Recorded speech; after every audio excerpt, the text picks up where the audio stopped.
PA head advocate Shamila Batoyi's end of term next month. Similani was sacked from the position in 2012 after the Constitutional Court found that his appointment by former President Jacob Zuma was invalid.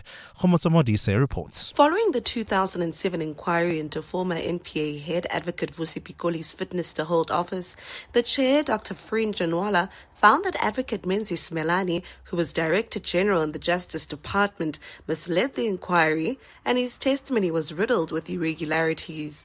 During his interview yesterday, the panel asked Similani why he did not challenge Janwala's findings against him, but he insists Janwala's comments were not findings. It could not have been a finding, Minister, because the inquiry was not about me. The inquiry was about somebody else. I just came as a witness to talk to specific issues.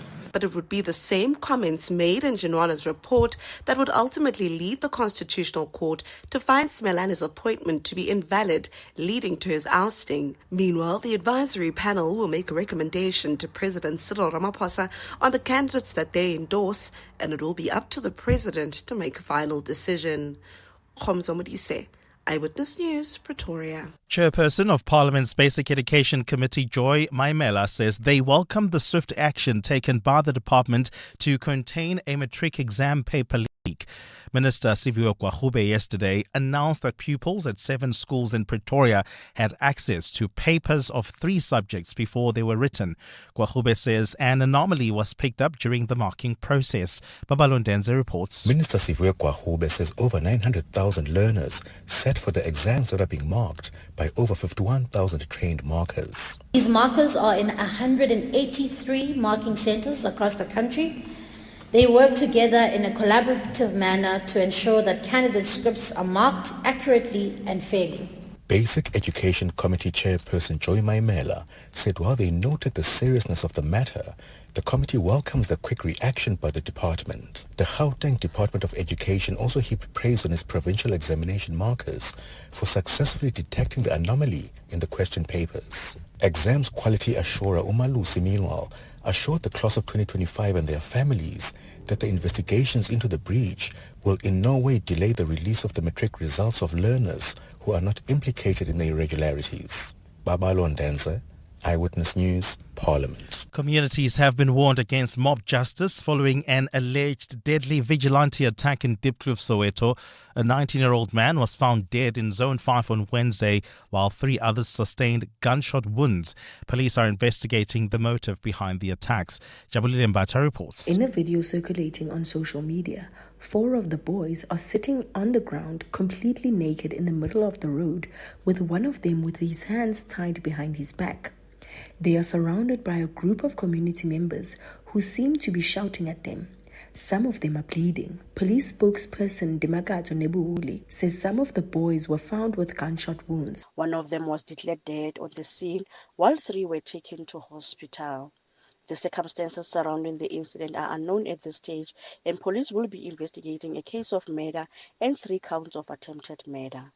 The community is urged to allow the police to do their work and report any criminal activities on the Crime Stop line. While there is speculations that the group of boys were troublesome, police say the motive of the incident is still under investigation. Jabulile Mbata, Eyewitness News. And the government says the drop in poverty levels in almost 2 decades marks an important step in the country's ongoing efforts to reduce poverty and improve living conditions. Statistics South Africa's lower bound poverty threshold shows that at least 23 million people in the country are still considered poor. This makes a 20 percentage point drop in the headcount since 2006. Statistician General Risenga Maluleke released the poverty trends report yesterday. While for your black Africans and the colored, poverty continues to decline. For the Indian Asians, we see that it rose slightly between 2015 and 2023. The white population group, right far at the bottom, far below the national poverty line, is sitting at 1.4%. Gold is trading at $4,271.62 an ounce. The rand is at 16.87 to the dollar, 22.59 to the pound, 19.80 to the euro.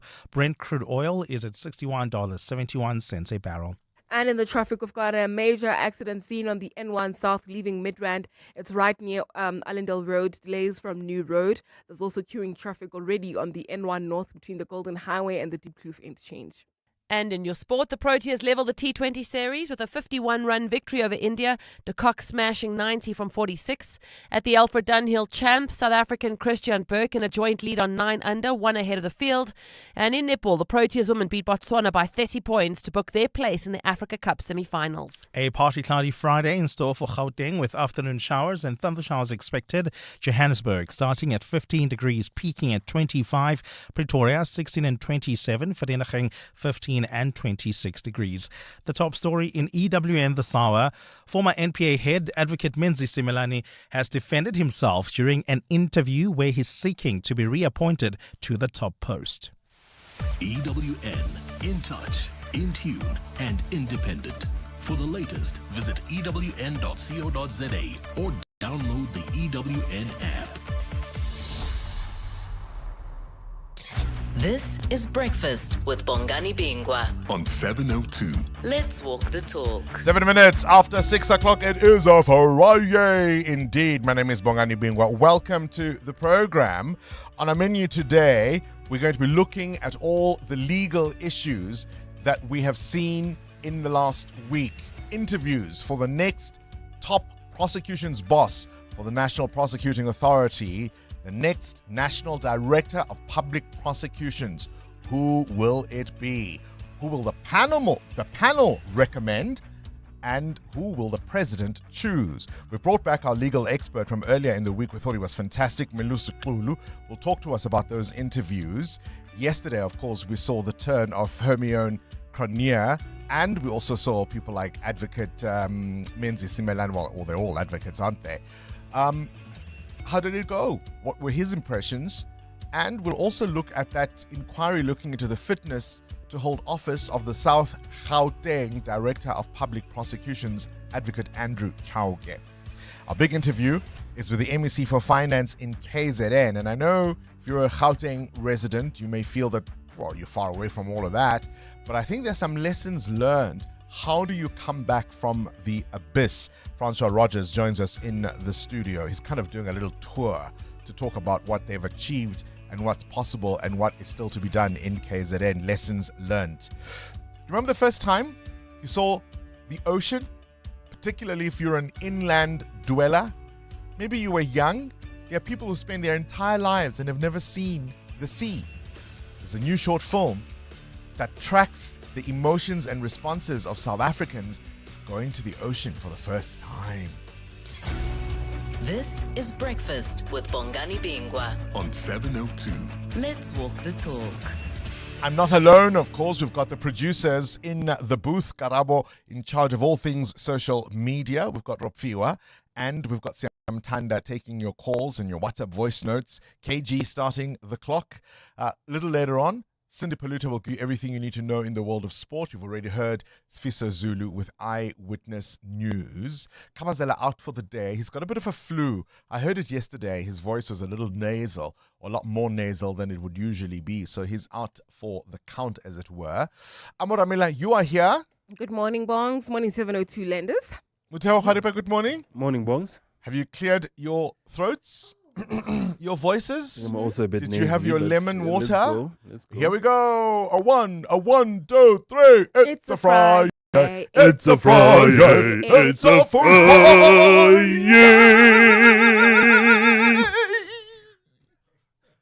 Okay. That's so dramatic. Vibe for December. So Vibe for December. We do this, just perk ourselves up. It is a Friday. And so guess what our shout out is going to be this morning?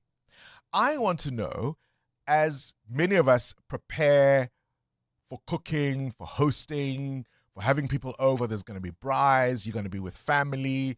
December is not December without the food. I know everybody thinks about the drinks, but the real thing is the food, right? And when you're with family, maybe you've got that special new salad nobody has ever seen, right? That you have been working on, that special dish that you've been working on, so that when you are with the other makotis or when you are with your siblings or your family, you're going to bring it out. I want to know, what was your ingredient discovery this year? That secret ingredient that is your weapon now, that we're all, the rest of us, sleeping on. What is that find that you are going to be using in your cooking that everybody else is sleeping on? I've been using the black bean garlic sauce. The black bean garlic sauce. Just look that up. It'll take your meat dishes in particular, and especially your seafood or chicken dishes, to the next level. Black bean garlic sauce. Amo? So anybody knows that I make the best chakalaka in town. Oh, you do you? I do. Like, my chakalaka is the best, but it's even better with the recent spice that I've just found. Yeah. Heinz medium curry powder. I promise you, Bong. Is that the one? Oh, that is the secret in my chakalaka. That is just Heinz medium curry powder. the best. Okay. Budel? Trump's, the grill house and butchery. Yes. They have jalapeno and acha paste. Do you think they've thought about changing their name? No, I don't think major so. thought intrusion. I don't think so. Trump's Grill? What is it? The grill house and butchery. Yeah. So their butchery has, it's a small batch of jalapeno and acha pastes. Jalapeno and acha paste. Man. I use it as a binder. I use it even in salads, adding a bit of balsamic. It's amazing. Okay. What is that one ingredient you swear by? Come on, make us all look good at those family gatherings this year. It's a little bit of fun on Friday. We'll tell you why we're asking. Coming up. You're with Bongani Bingwa. 7:02 weekday mornings, 6 to 9 a.m. Do you ever have... yesterday we were talking about, I don't think it was yesterday, I think it was the day before yesterday. We were talking about, would you stay or fight the system from outside, right? Would you stay or fight the system from outside? Somebody who chose to leave and fight the system, as it were, from outside is one Julius Malema. Well, I don't know if he quite chose to leave, did he? When he went to go start the EFF. I don't know anybody who has as much FOMO of what is happening in the ANC as Julius Malema. He notices who spoke for how long, who got the loudest applause, who stood up when they were singing for whom. Yay! He is so obsessed with the ANC. There was a time when his long and rambling press conferences would give you special insight into what was going on into the ANC. I don't know if we care that much now. Right? Because the EFF has been hollowed out itself in terms of its top leadership.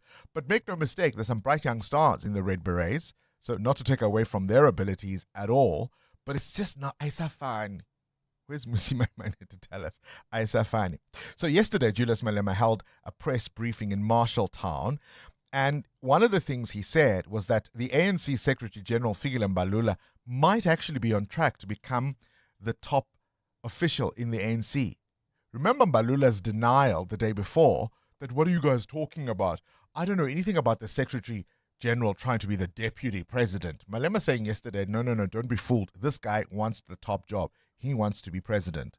I'm telling you now, Mbalula is going to be president of the ANC if there is no serious intervention made to stop him. If it was a marathon, Mbalula is ahead.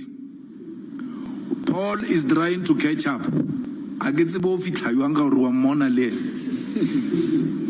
Out of this so-called staged NGC that gets organized in a manner that it has never been organized. That was EFF leader Julius Malema. He further claimed, as I said, that Mbalula spoke for 2.5 hours in front of the president, who, as he then received applause, was obliged to play along as well. I don't know how long the report was meant to be or how long it was meant to take to deliver it, but Malema there fascinated by what's going on in the ANC. At the NGC, Mbalula addresses for 2 hours 30 minutes, addressing the NGC. The president is sitting here, meaning he's addressing president for 2 hours 30 minutes. That's number one. That's when a man shows you doesn't care about those things. Then make matters worse. When he finishes speaking, they start singing about the Secretary General Mbalula in the presence of the president. What happens? The president is forced by that environment to stand up and sing about Mbalula. You didn't see what was happening there. Right? Do you know people like this? Who have every detail of what happened. This one stood up. This one they've just got FOMO. Also, it matters who you sit next to at a wedding or funeral. There are those people who will tell you, oh, that's the uncle. By the way, he does this, and that. Julius Malema, I think, is turning into such a political gossip. Let's walk the talk. 702. We're keeping an eye, of course, on news developing. The former NPA head advocate Menzi Similani defending himself in that interview yesterday. You may remember we started off the week discussing that. He's one of 6 candidates vying for the top job at the National Prosecuting Authority. This, of course, as advocate Shamila Batoyi's end of term comes next month. And talking of advocate Shamila Batoyi, yesterday that inquiry into the fitness for South Gauteng prosecution's boss, advocate Andrew Chauke, to display his fitness for office, I suppose. She was cross-examined, was advocate Shamila Batoyi, by advocate Tembeka Ncukaitobi, who accused her of trying to distance herself from the terms of reference. Remember, there was that whole issue earlier as to whether she had read the terms of reference or not. But the president, of course, took his decision based on the issues that she raised. And so if you do a comparison of the letter she wrote to the president and even what she calls the draft terms of reference, very similar to what the president ultimately came up with for the inquiry. Ncukaitobi's assertion yesterday was that Shamila Batoyi was trying to distance herself from that when it would have originally come from her office. Now, this is the whole point why we asked for the draft that you sent to the president.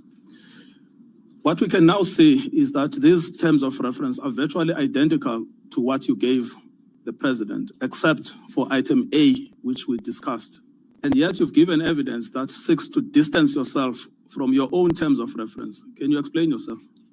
Yes, I'm not seeking to distance myself from my own terms of reference. When I said that these final terms of reference were different to the terms of reference, the draft that we had submitted, Chairperson, I was not comparing it with this. This is not a terms of reference. The document that Council is referring to is a draft letter to the President, and I accept that we've gone through this exercise. I was referring to a draft terms of reference, which I understood that we sent to the President's office. Yada, yada, yada, it went on, hey? Yada, yada, it went on. She leaves in January. Breakfast with Bongani Bingwa on 702. Let's walk the talk. It's not soon enough to hear Muteo Kwaripe's question. You've got one? Yes, I want to know from you and the 702 landers this morning, Bongani, which destination should have its own private airport so you go there directly? Sun City, please. Here's a free business idea. Quick. Here's a free business idea. Yeah. Maybe have a chopper service. Yeah, that could also Ferry work. people via helicopter. From where though? From Gauteng somewhere. Somewhere. I'll drive to that place. There must be a base somewhere. Right? It could be at Lanseria. It's fine. But just a short trip. Because Sun City, firstly, the roads are often just a nightmare. And depending on which route you use. But it feels far, but it's not actually far. It feels like it's not far, but it's actually far. All at the same time. You understand what I mean? I don't want to, a chopper ride to Sun City. Yeah. Free business idea. Also read there's an airport direct to the Vic Falls, and I thought that made perfect commercial sense. Yeah, no. Sun City, free business idea. I'll let you chopper know where I'm rides. Okay. Now you've got me worked up about this. 702. Weather. 21 after 6, this EWN weather brought to you by Samsung. Rain or sunshine, choose your temperature with Samsung air conditioners. A partly cloudy day in store for Gauteng. Afternoon showers and thunder showers are expected. Temperatures peaking at 25 degrees in Jozi, 27 in Pretoria, 26 for Vereeniging. Cape Town, miserly, 21 degrees is your peak. Durban, 32. Gqeberha, 24. East London, 25. This summer, at the break of day, the shoreline hums with promise. It feels lighter here, fresher, as if summer itself has been redefined. Now experience the power of Samsung air conditioners with up to 30% off this November. Make every day a cooler, smarter summer. Shop at Samsung stores, online, or speak to your authorized installer. T's and C's apply.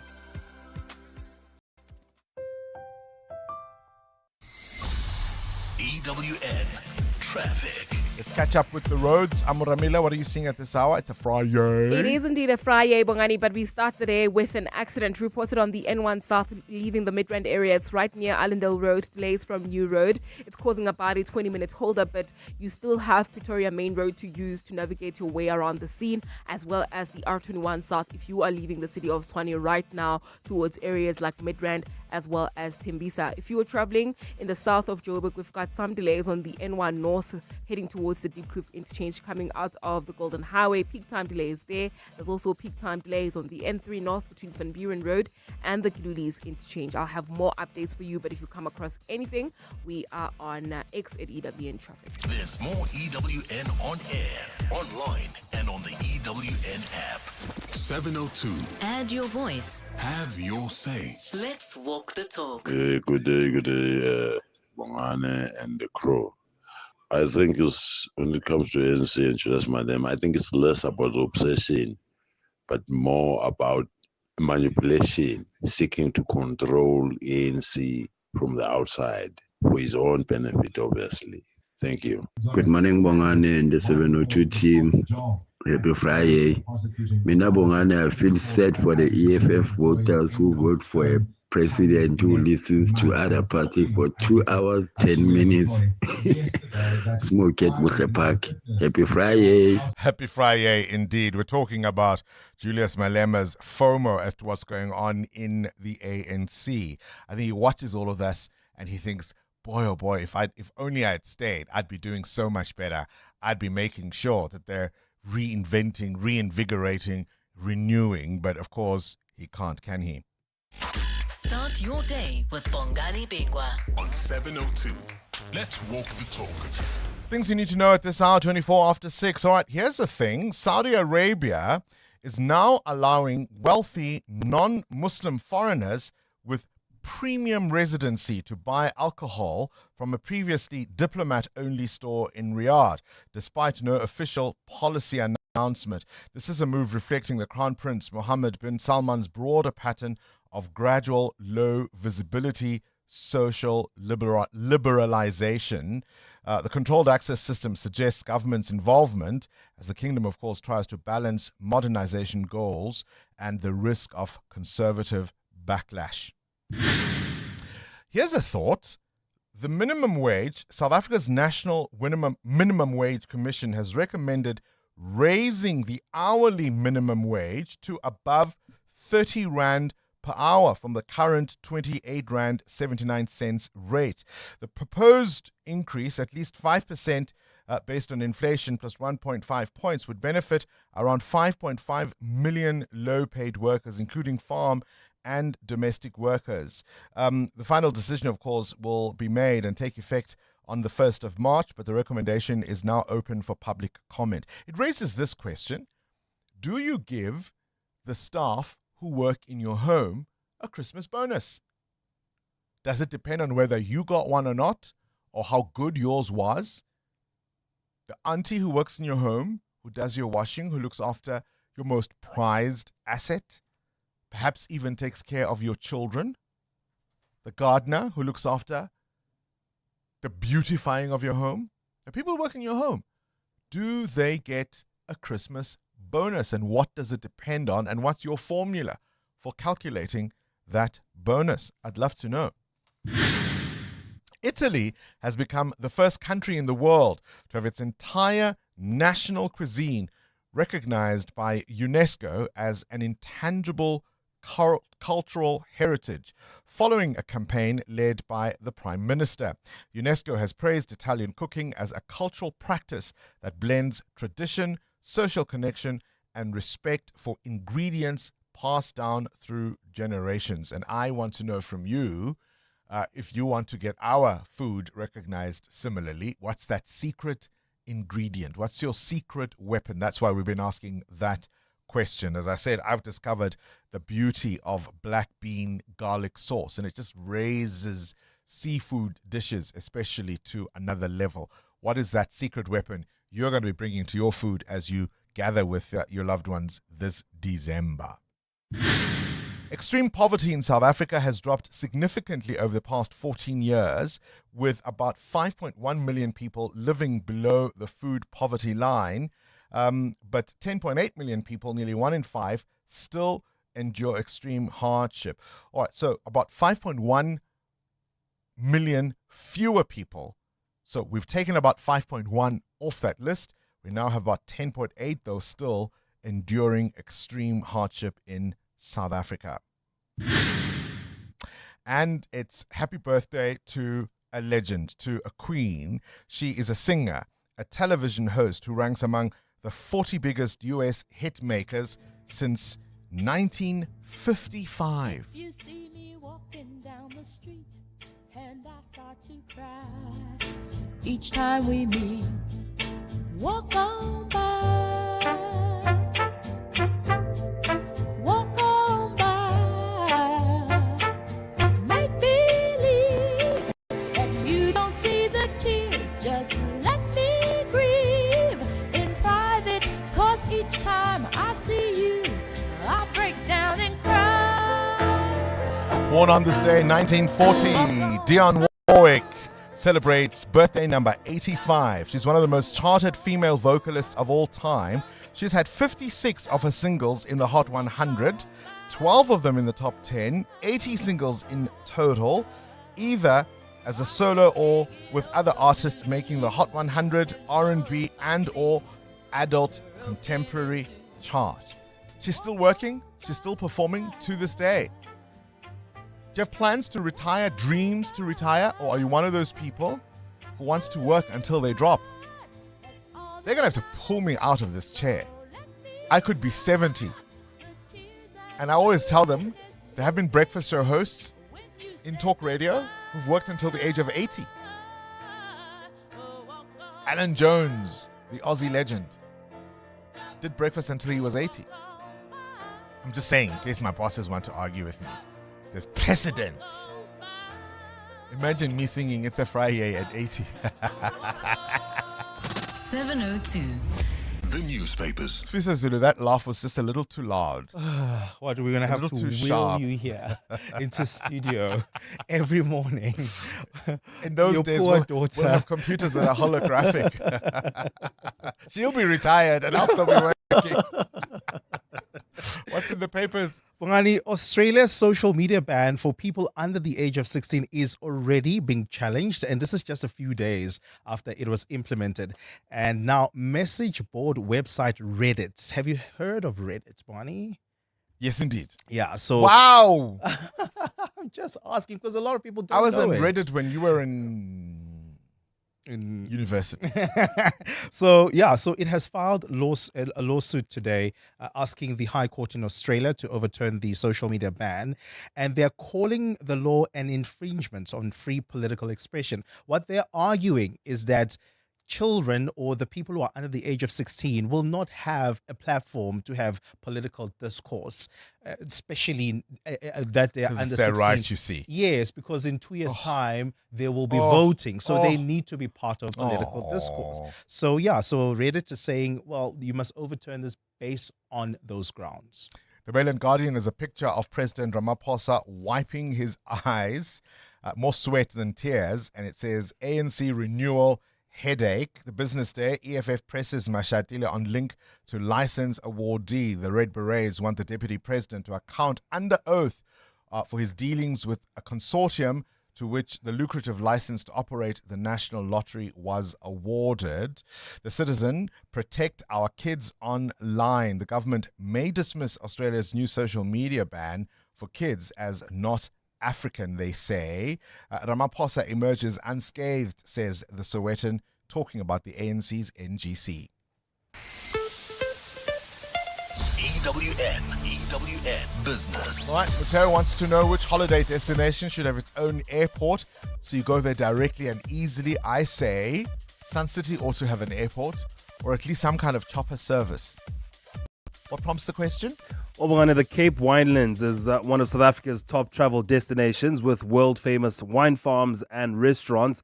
And plans to open an international airport that would get you there directly are really shaping up. Now, construction giant WBHO has been chosen as a contract partner to build the 8 billion rand Cape Winelands airport. The company will be tasked with the long-term property and asset management responsibilities across the 450-hectare aviation precinct. This will include logistics, commercial and hospitality components. Now, the announcement follows the recent confirmation of Growth Point Properties as a strategic development partner for the Cape Winelands airport project that will also include hotel accommodation. Now, the Cape Winelands airport expansion is described as one of South Africa's most significant infrastructure investments and includes the construction of a new boutique terminal, extended runway infrastructure, and modernized aviation precinct. The new airport is expected to sustain around 35,000 direct and indirect jobs and could sustain just over 100,000 direct and indirect jobs during the initial 20 years of its operation. Now, is the rand still flying? Still flying quite high as the dollar gets battered by those jobs numbers in the US at 16 rand 88 against the US dollar, 19 rand 80 against the euro, and at 22 rand 67 against the British pound. Price of gold at $4,268 an ounce, or platinum at $1,694. Brent crude now at $61.69 a barrel. More business after 7. Time for your latest Eyewitness News. Straight to the news desk we go. Good morning again, Sfisa Zulu. Thanks, Bongani. Good morning. Communities have been warned against mob justice following an alleged deadly vigilante attack in Diepkloof, Soweto. A 19-year-old man was found dead in Zone 5 on Wednesday, while 3 others sustained gunshot wounds. Police are investigating the motive behind the attacks. Jabulile Mbata reports. In a video circulating on social media, 4 of the boys are sitting on the ground completely naked in the middle of the road, with one of them with his hands tied behind his back. They are surrounded by a group of community members who seem to be shouting at them. Some of them are pleading. Police spokesperson Dimakato Nebuhuli says some of the boys were found with gunshot wounds. One of them was declared dead on the scene, while 3 were taken to hospital.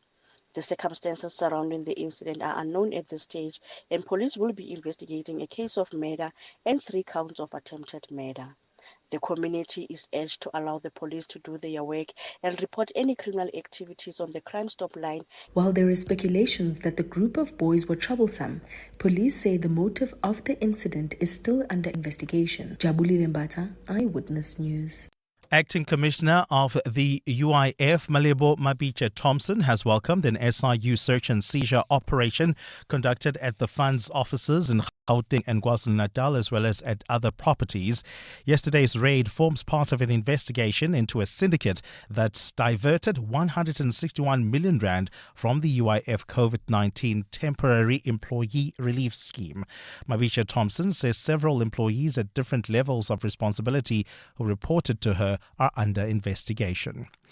Western Cape Mobility MEC Isaac Sileku has called on taxi operators to comply with operating license conditions after a court ruled that violence in the industry must end. Sileku approached the court earlier this year following conflict between rival association Qatar and Codeta. The violence linked to the contested routes between Mfuleni and Somerset West escalated despite attempts to mediate. Ntutuzelo Nene reports. In August, the Western Cape Mobility Department was granted a temporary order by the High High Court, giving it authority to implement emergency measures. In September, MEC Isaac Selekus implemented these measures by shutting down affected routes for 30 days. Selekus welcomed the court's final order. This order is a victory for every commuter who deserves to travel safely and without fear. We will continue to work with law enforcement and industry stakeholders to ensure that the rights of commuters are protected and that the taxi industry operates within the bounds of the law. The MEC says this is a clear message that the rule of law must prevail and the safety of commuters must come first. Ndutuzelo Nene, Eyewitness News. And United Nations officials will meet with Sudan's warring parties in Geneva. Secretary General Antonio Guterres confirmed the meeting to Saudi broadcaster Al Arabiya in Riyadh without disclosing a date for the discussions. Since April of 2023, the Sudanese army and the paramilitary rapid support forces have been locked in a war that has killed tens of thousands of people and displaced 12 million more. The war prompted global outcry in October as reports of mass atrocities emerged after the RSF seized the city of El Fasher, the army's last stronghold in the western Darfur region, following a bitter 18-month siege. Guterres says the UN had been promised access in the very near future to El Fasher, which remains cut off from communications, with the RSF controlling access to Starlink satellite services. A partly cloudy Friday in store for Gauteng with showers expected. The temperatures are at lows of 15 and 16 degrees, peaking at highs between 25 and 27. And in the traffic, we've got delays on the N1 South due to a major accident scene right as you approach Allendale Road. The delays are as you come out of New Road. Please be on the lookout there. While traveling on the N1 North, heading towards the Deep Kloof interchange, do expect delays coming out of the Golden Highway. The top story this hour: communities have been warned against mob justice following an alleged deadly vigilante attack in Soweto. There's a new way to experience all your favorites. Pulse Africa, the 24/7 fast channel, now live on PrimeMediaPlus.com and the Prime Media Plus app, bringing you the best of Prime Media around the clock. Watch the biggest moments from 7:02. It's non-stop entertainment and authentic African storytelling, all from Africa's leading media network. Pulse Africa, only on the PrimeMediaPlus.com and Prime Media Plus app. Business Outsurance are experts in business insurance for plumbers, electricians, and other tradesmen. Pumlani. Switching to Outsurance was one of the best decisions that we've ever made. We needed business cover, over 15 million. Outsurance came forth for us. At Kani, we sleep better at night, knowing that we always get something out of Outsurance. Switch to Business Outsurance, and you could get a massive 20% discount on your business insurance premium. Visit outsurance.co.za. Switch and save today. Licensed insurer and FSP. TCs and information online. Your uncle says buy the other brand. He also still uses a Hotmail address. You do you. You do Mini, the Mini Countryman. Available from 9,899 Rand per month with Mini Select Finance. Visit mini.co.za to book your test drive. Select offer only available from Mini Financial Services, a division of BMW Financial Services South Africa Pty Limited, an authorized financial services and registered credit provider. Offer exclusively applies to the Mini Countryman. Initiation and service fee apply. Offer linked to the current prime rate, calculated on a 10% deposit, 48 monthly installments, final GFV payment, and 80,000 kilometer contract limit. Changes to the deal and optional extras will impact finance offer. Offer valid until 31 December, subject to stock availability. T's and C's apply. Hi, this is Teko Modise, Hollywood Bet's brand ambassador. Be a winner who knows when it's time for a timeout and play responsibly. If you or someone you know needs help, call the South African Responsible Gambling Toll-Free Counseling Line on 0800 006 008 or WhatsApp help to 076 675 0710. Hollywood Sportsbook is a licensed betting operator. Hollywood Bet supports responsible gambling. No person under the age of 18 years are permitted to gamble. Winners know when to stop. The Money Show. Weekday evenings at 6. The sectors that will create jobs, are we seeing more confidence there? If you look at manufacturing and you look at a medium-term trend and you see the increases that we see in manufacturing, in construction, the volumes of retail sales, there is not much of a movement there actually away from the longer-term trend that wasn't very good. So that is a challenge that we're actually facing. Richard Downing, the economist who compiles the Business Confidence Index for the SA Chamber of Commerce and Industry. The Money Show on 702. Let's walk the talk. The The Money Show, Stephen Curtis, is brought to you by ABSA CIB. Invested in your story because your story matters. ABSA is an authorized FSP and registered credit provider. 702 WhatsApp Bongani on 072 702 1702. Morning, Bongani and the team. For me, generally, I know if you want to attack the enemy, you need to understand what they are doing. With Julius, that's what he is doing. You can't be in competition with somebody without understanding what are they doing and where you need to improve or what are you supposed to do differently. The only challenge with him is he will talk about everything, anything, anytime, but you can't challenge something that you don't know. So he has to understand what's happening with the ANC if he needs to challenge the ANC.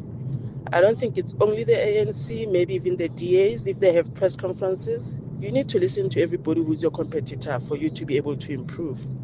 Lebo Kruger, stop. Good morning, Bongani. Bongani, if I can say one is obsessed about somebody, it's you obsessed about Malema. What's wrong with Malema talking about the ANC? He's a politician and ANC is his rival. And actually what you are saying about the ANC, it's when the journalists ask him questions, because his whole speech was not about the ANC. So he's a rival there. So you have to know what the rivals are doing. I'm obsessed.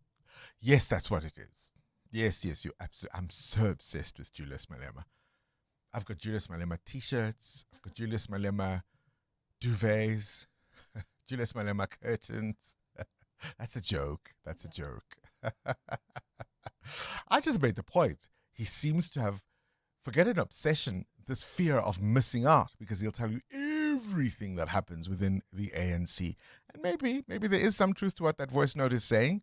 These are his rivals. He's got to keep an eye on them because, of course, he didn't just speak about the ANC yesterday. He was also speaking about John Uber Eats Steenhuisen yesterday, wasn't he?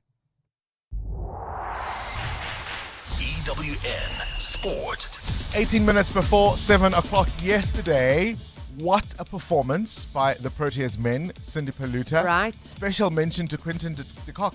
Absolutely. I kind of avoided watching just because the first T20 was such a disaster. Yeah. But we thrashed India by 51 runs in the end to in the second T20. We've leveled the series.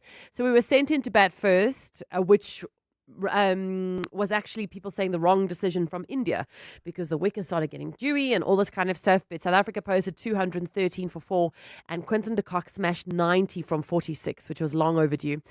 Ferreira unbeaten on 30 from 16. In reply, India struggled apart from Tilak, who fell for 62. Bartman finished with 4 wickets.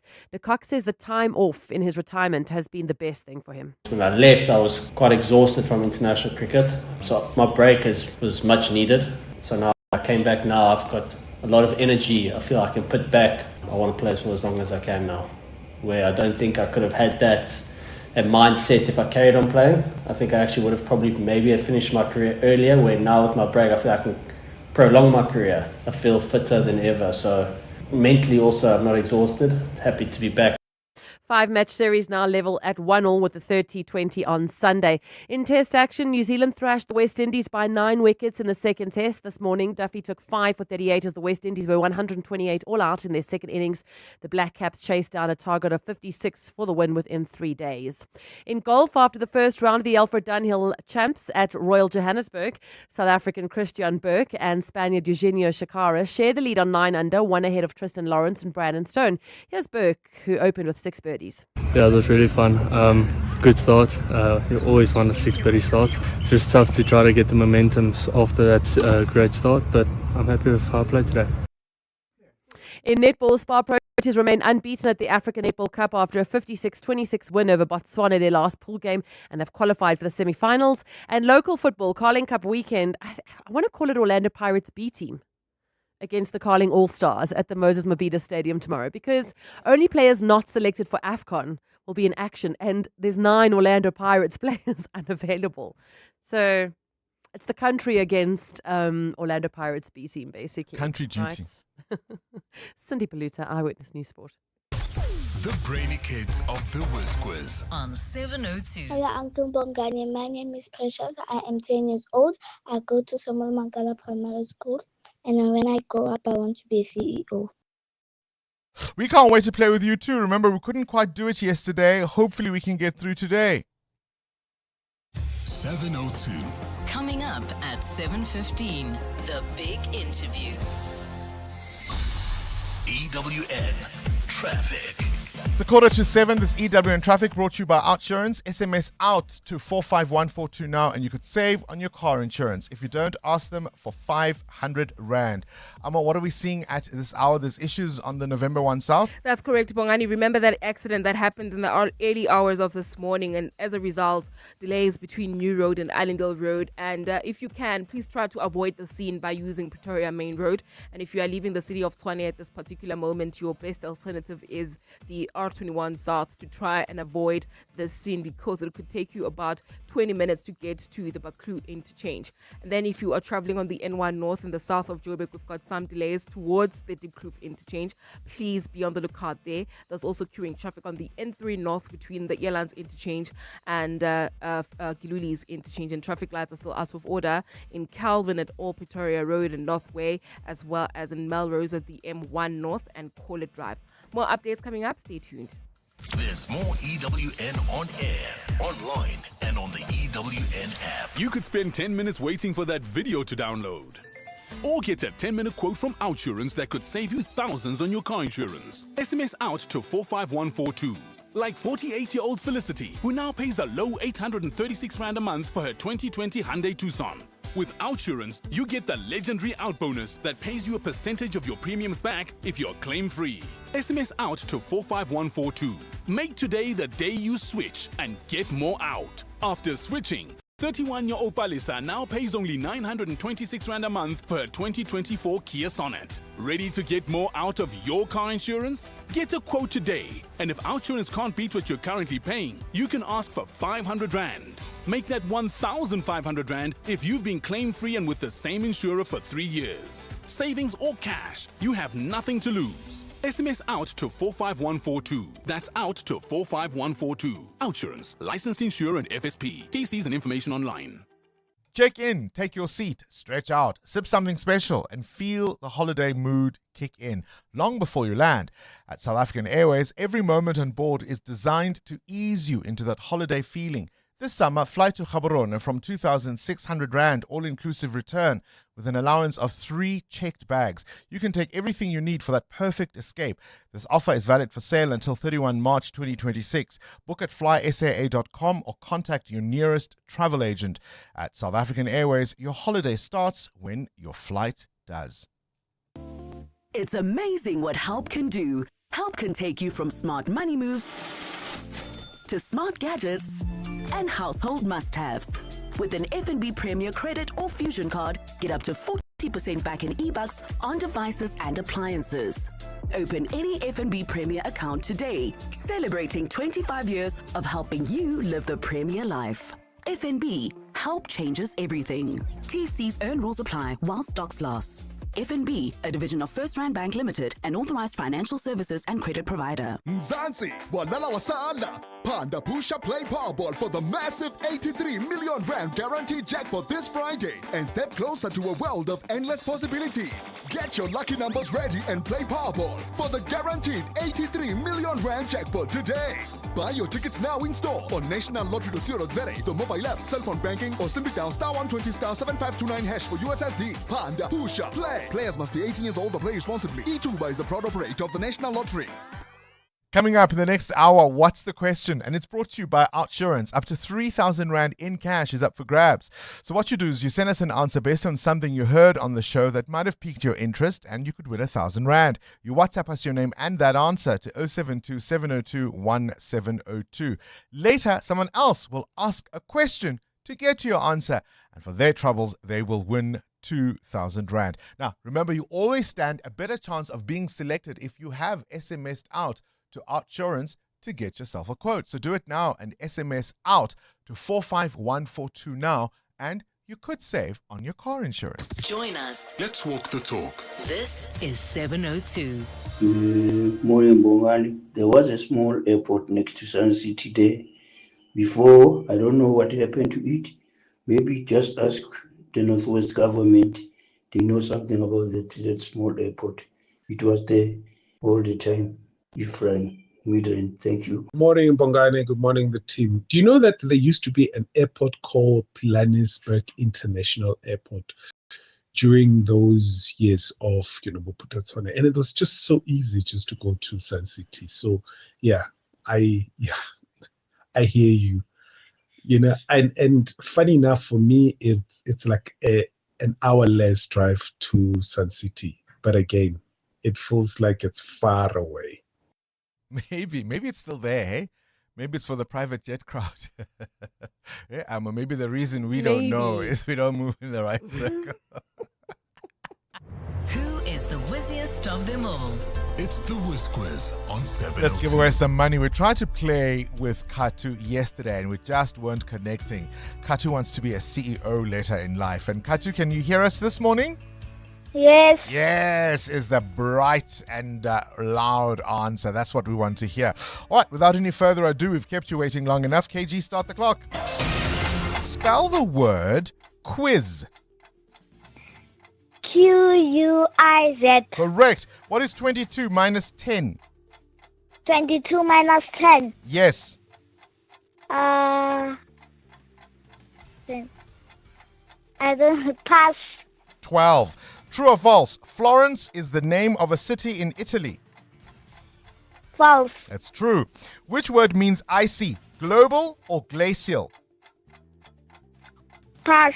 Glacial. How many letters in the word queen are not vowels? 2. Correct. The letters RIP stand for rest in what? In peace. Correct. What is the name of the world's largest predatory shark? Is it the great white shark or is it the great purple shark? The great white shark. True or false? Dolphins have teeth. True. It is true, and we'll give it to you. Thank you. You walk away with 500 Rand, Katu. 500 Rand, that's a lot to invest in your little business, Ms. Future CEO. And it's on that note that we will end this year's Whiz Quiz. We'll begin the competition again in January when schools reopen. But for the rest of December, the kids can also get a bit of a break. The Brainy Kids of the Whiz Quiz On 702. 702. The Political Desk. We spoke to him earlier in the week and we thought we'd bring him back, our legal expert, Melusi Xulu, looking at two processes that have unfolded this week. The choosing of a new National Director of Public Prosecutions and, of course, that Nkabinde inquiry looking at the fitness to hold office of the South Gauteng prosecution's boss, Andrew Chauke. Melusi Xulu, let's bring you on then. Welcome back. Thank you so much for talking to us once again. Firstly, perhaps an overall impression of the interviews for the next NDPP. What were your thoughts? Good morning, Bongani, to the listener at home. There appears to be one or two maybe candidates that you might think, them coming to the interview, they already have, some stains, inverted commas. But most importantly, Bongani, we need an NDPP that needs to understand that currently NPA needs a clean up. And I believe it's two candidates that were clear about that. It's Advocate Cronje and Advocate Kanyile. They were clear about the fact that there needs to be a total cleanup. I think Advocate Kanyile said there must be a tax team, and Advocate Cronje said there must be problems that must be fixed. They must be stated. They must be fixed. What we don't need is a recycling of the same symptoms, because as it is stated, if you want to see the sign of madness, it's just repeating the same thing over and over again. So I think that is the problem, that we do not need a recycle of the same problems that we had. We need someone that needs to know that there needs to be a cleanup and not be fearful about that. Much was made of the panel's inexperience as far as, prosecutorial litigation. Much was made of even the fact that it's being chaired by the Justice and Constitutional Development Minister. Have any of those concerns been worth worth being raised? Maybe, but I think the minister, as much as she might not have that background, she was able at least to understand the issues that needed to be dealt with. But I agree with the school of thought that the panel must be people who are experienced in the matters of litigation, in particular criminal litigation, because that's what the NPA is about. And they understand the vision of the NPA, so that when they ask the people who are coming for the interview, at least they have an in-depth understanding. So the panel needs at least people who have that capacity. Otherwise, they will not be able to address the issues that need to be addressed properly during the interview stage. Let's shift our attention now to the incumbent. This is Advocate Shamila Batoyi, who is, of course, been cross-examined in the Nkabinde inquiry, as I said in my introduction. One of the things that she faced under cross-examination from Advocate Tembeka Ngugaitobi was that essentially it was her complaint that led to the setting up of this inquiry. And one of those issues that she had was that she alleged that Advocate Chauke would make decisions without all the facts necessarily. And yet there she was telling that inquiry that she herself hadn't read some of the documents, that she herself hadn't read some of the decisions, at least the thinking that went into the decisions that she took. Yeah, it's quite strange that she makes that allegations and then she doesn't back it up, because what is important is, as much as I know we also have discussed the issues of the fact that there are dockets that she didn't read, and she said there's case law that says the national director are not forced to read the dockets. But what is important is, once the matter is in front of you, at least read the dockets as the NDPP, so that when you make a decision, you are also well informed. Yeah.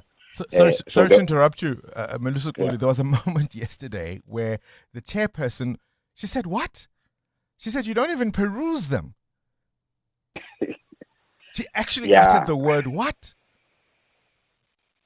Yeah. So she comes across as an NDPP that does not focus on the details.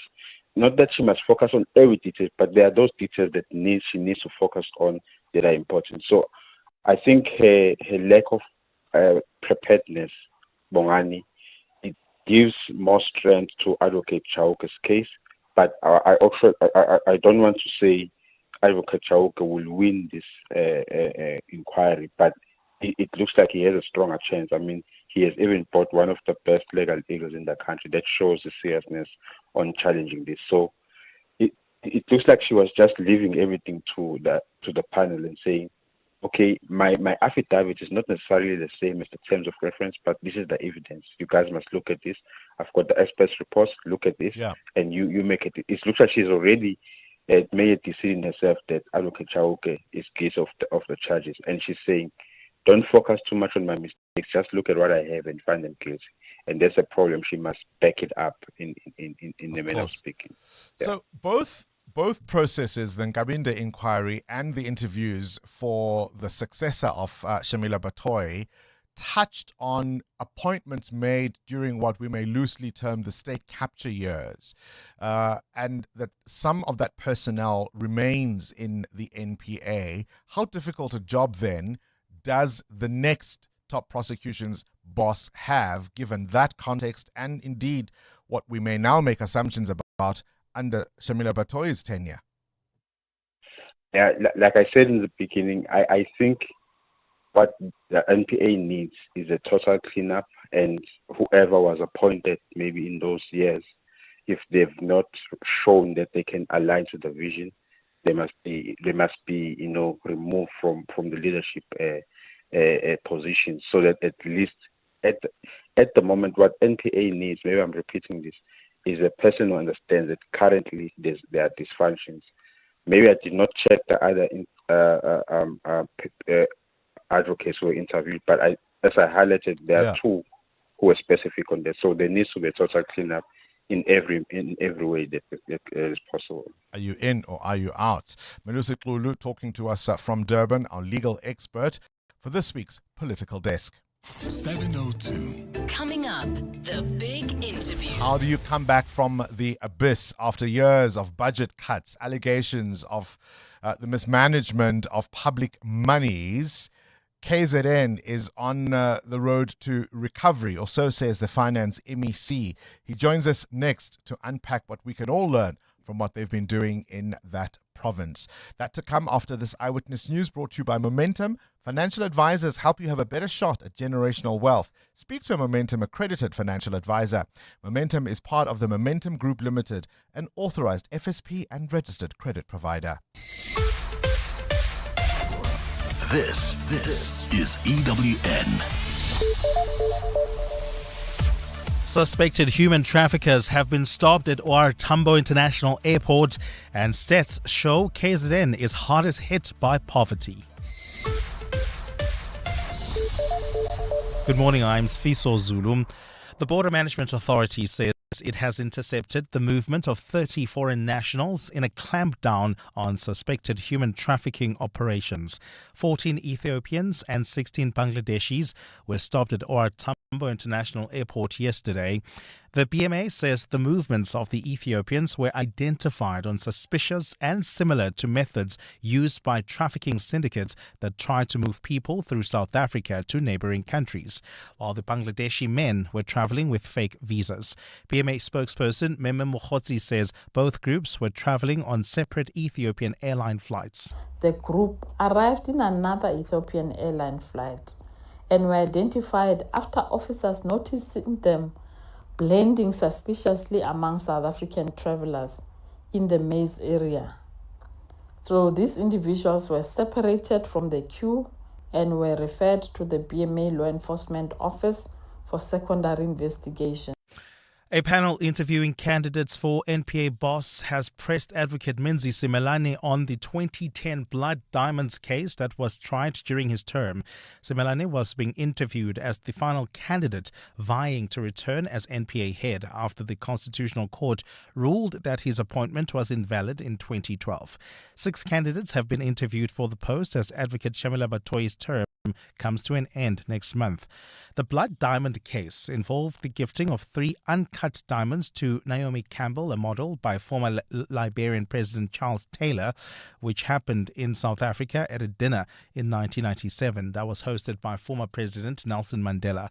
Khomotso Modise has the story. During his interview, advocate Menzi Similani raised the Blood Diamond case, informing the panel of a meeting he had with advocate George Bezos, who was representing former Nelson Mandela Children Fund trustee Jeremy Ratliff, who wasn't accused. This came after he initially told the panel that when he was NPA boss, he usually did not interfere with the work of directors of public prosecution, a practice that the panelists believe he deviated from when he had the meeting. But Similani has refused to concede to this point, denying that the meeting was irregular. It was not to discuss the case. It was to hear. Remember, they had not indicated what proposition they would want to take forward or what they would want to argue. So I said, okay, I'll hear you. It was only when he had arrived that he said, we want to make representations, and we would want to make representations in terms of which we're going to argue that this is de minimis. Yes. While the results of this meeting was never established, in 2011, Ratliff was found not guilty. Khomotso Modise, Eyewitness News, Pretoria. Chairperson of Parliament's Basic Education Committee, Joy Maimela, says they welcome the swift action taken by the department to contain a matric exam leak. Minister Siviwe Gwagube yesterday announced that pupils at 7 schools in Pretoria had access to papers of 3 subjects before they were written. Gwagube says an anomaly was picked up during the marking process. Babalondenza reports. Minister Siviwe Gwagube says over 900,000 learners set for the exams that are being marked by over 51,000 trained markers. These markers are in 183 marking centers across the country. They work together in a collaborative manner to ensure that candidate scripts are marked accurately and fairly. Basic Education Committee Chairperson Joy Maimela said while they noted the seriousness of the matter, the committee welcomes the quick reaction by the department. The Gauteng Department of Education also heaped praise on its provincial examination markers for successfully detecting the anomaly in the question papers. Exams quality assurer Umalusi, meanwhile, assured the class of 2025 and their families that the investigations into the breach will in no way delay the release of the matric results of learners who are not implicated in the irregularities. Babalo Ndenze, Eyewitness News, Parliament. And KwaZulu-Natal has ranked the poorest province with almost half of its population struggling to get by. Statistics South Africa released its revised poverty trends report on Thursday, with at least 23 million people in South Africa considered poor. KZN tops the list, followed by the Northwest, the Eastern Cape and Limpopo, which all sit above the national average. Nokayam Dambo has the details. Stats SA says Limpopo, KZN and the Eastern Cape were the poorest provinces in the country on a consistent basis since 2006. Limpopo saw the largest decline in poverty between 2015 and 2023 from 66% to 47%. In 2023, KZN surpassed Limpopo as the province with the greatest number of people living in poverty. Statistician General Rasinga Maluleke says these rural provinces are also the top of the list in other challenges. The Northwest has been continuing to lead beyond the Eastern Cape when it comes to unemployment. In broader terms, Maluleke says there's a simple explanation for why unemployment remains high while poverty is coming down. You don't have to be working to have income. Those that are not working can get income from grants that government makes available. Stats SA says the Western Cape has the lowest poverty levels at more than half of the figures seen in KZN.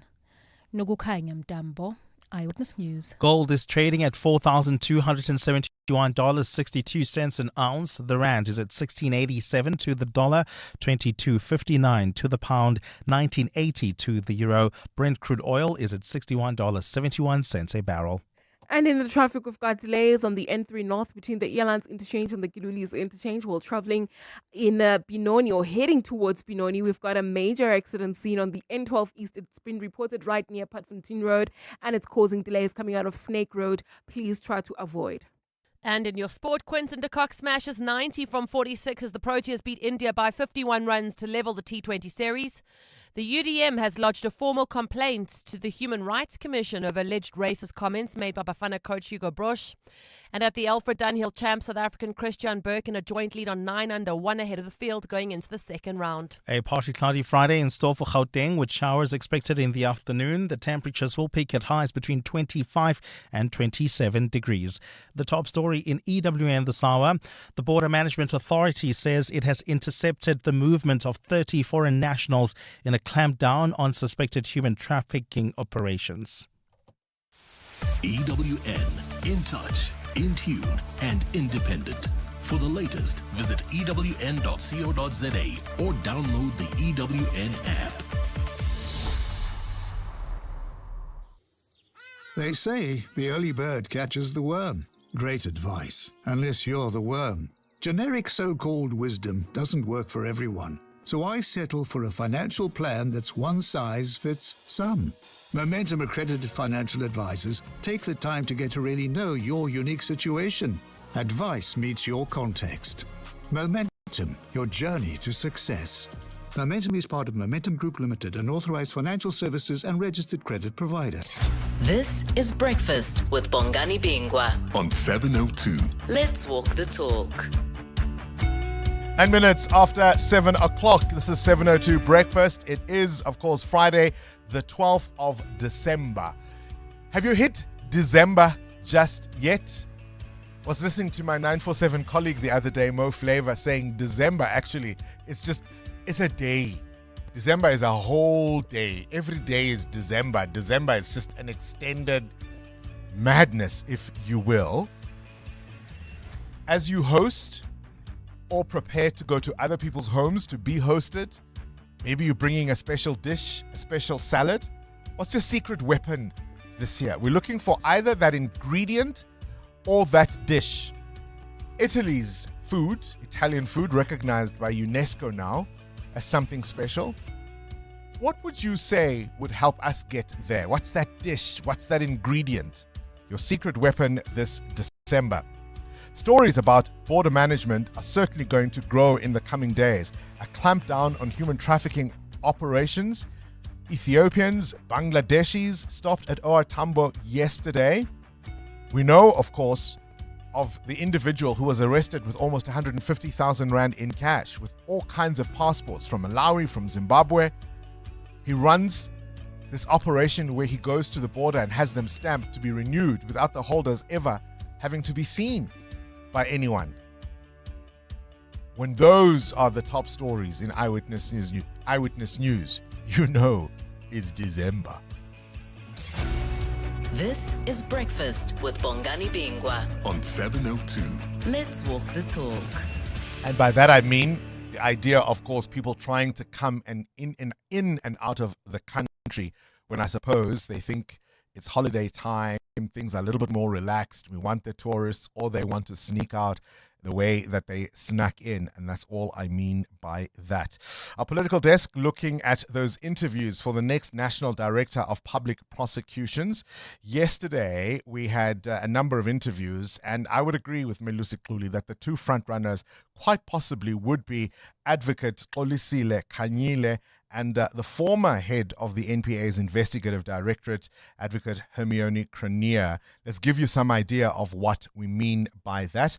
I'll start with Advocate Khanyile yesterday saying if she would be appointed, one of the first things to do would be to have a dedicated task team to combat corruption and to close the gaps identified by the Madlanga Commission of Inquiry. But with what's happening now, Professor, when we assessed, we're saying we're cleaning up. After Zondo, we've got Judge Zondo, and we've got these recommendations, we're cleaning up.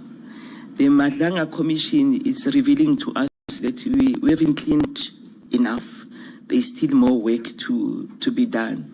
And it's a situation really where fingers are even pointing at law enforcement agencies, correctional service, and all that. So it will be critical if we are way to be appointed to assemble a team that will start really listening to the evidence that is being heard in all these commissions from day one to date, and start really analyzing that information and being able to say what is it that we'll focus on, especially those cases where people are even killed and eliminated so that they don't testify.